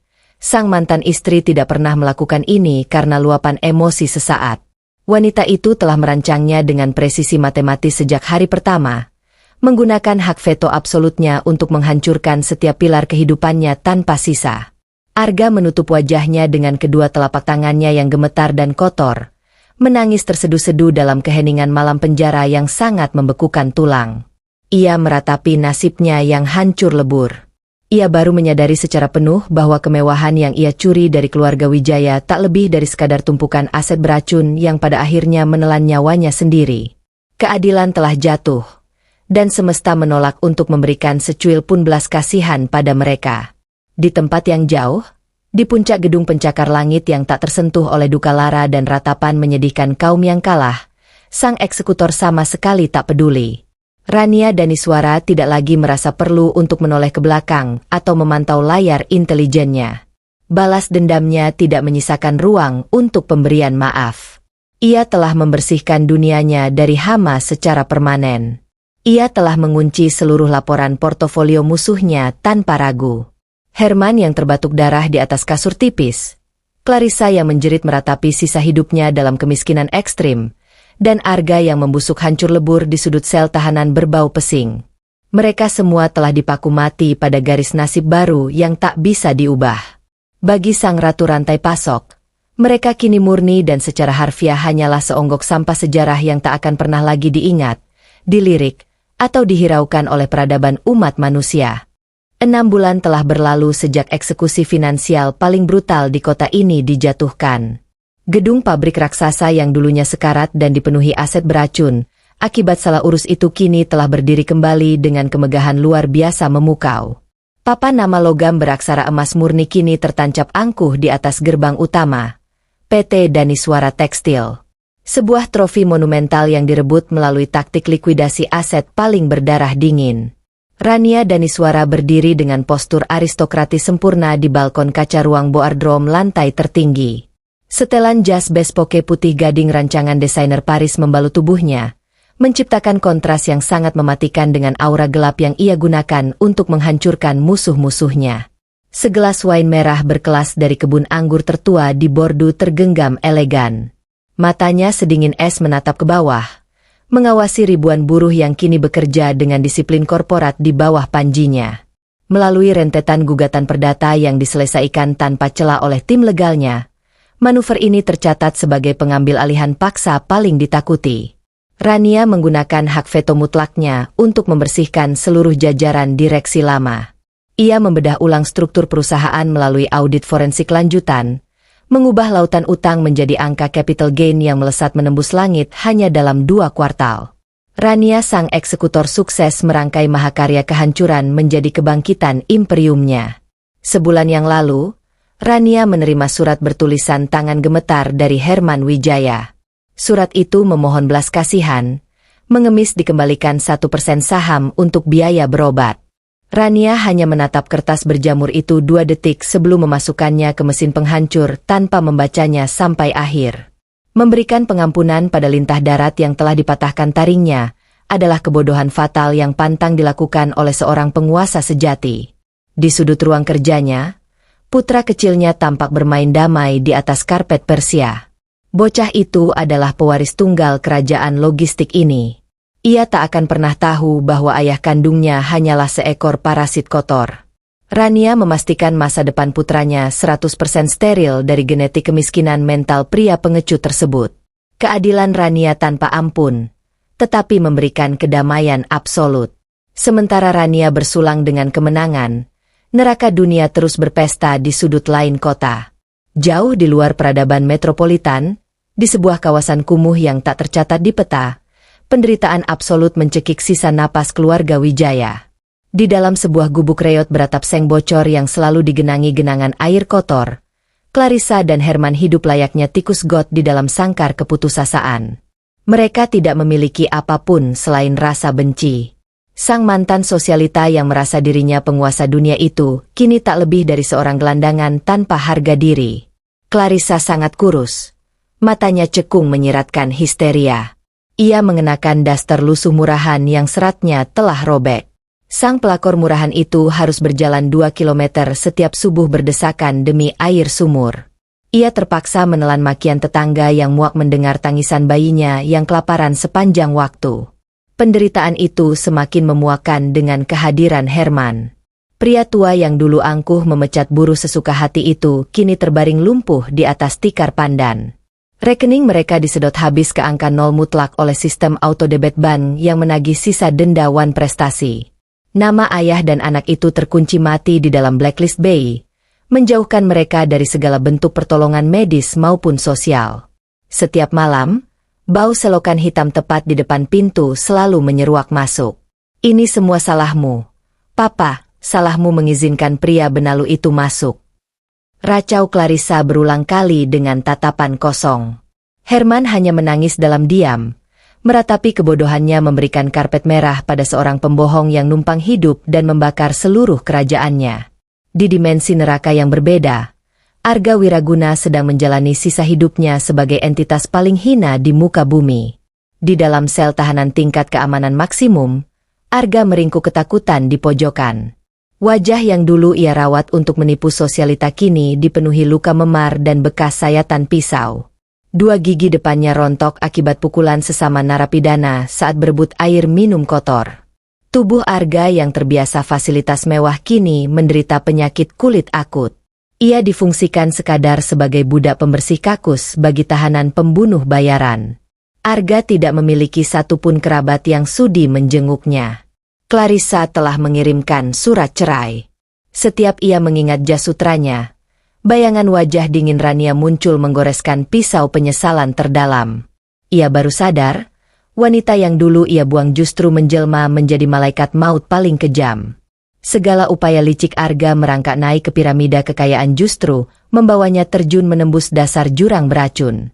Ia tahu tak akan pernah keluar hidup-hidup dari balik tembok penjara kotor ini. Arga akan membusuk perlahan, mati dilupakan peradaban, dan terkubur tragis sebagai onggokan sampah sejarah yang sama sekali tak bernilai. Skakmat mutlak. Kembali ke singgasana kemenangannya, Rania meletakkan gelas kristalnya. Ia menatap pantulan dirinya di kaca. Tidak ada tawa histeris atau senyum arogan layaknya penjahat murahan. Hanya ada ketenangan murni dari seorang pemenang sejati. Rania melangkah anggun menghampiri putra semata wayangnya. Sang ratu merengkuh tubuh mungil itu, menciumnya dengan kelembutan yang hanya ia simpan untuk satu nyawa ini di semesta. Seluruh portofolio kehidupannya kini suci tanpa noda pengkhianat. Di bawah telapak kakinya yang kokoh, kota metropolitan terus berdenyut cepat, sama sekali tak peduli pada tikus-tikus yang mati terbakar kebodohannya sendiri. Dan di puncak menara ini, Rania Daniswara akan terus bertahta selamanya. Dingin, berkuasa, tak tersentuh, dan tak tergoyahkan. Dendam telah tuntas, dan rantai keadilannya ditutup dengan kepuasan yang teramat sempurna.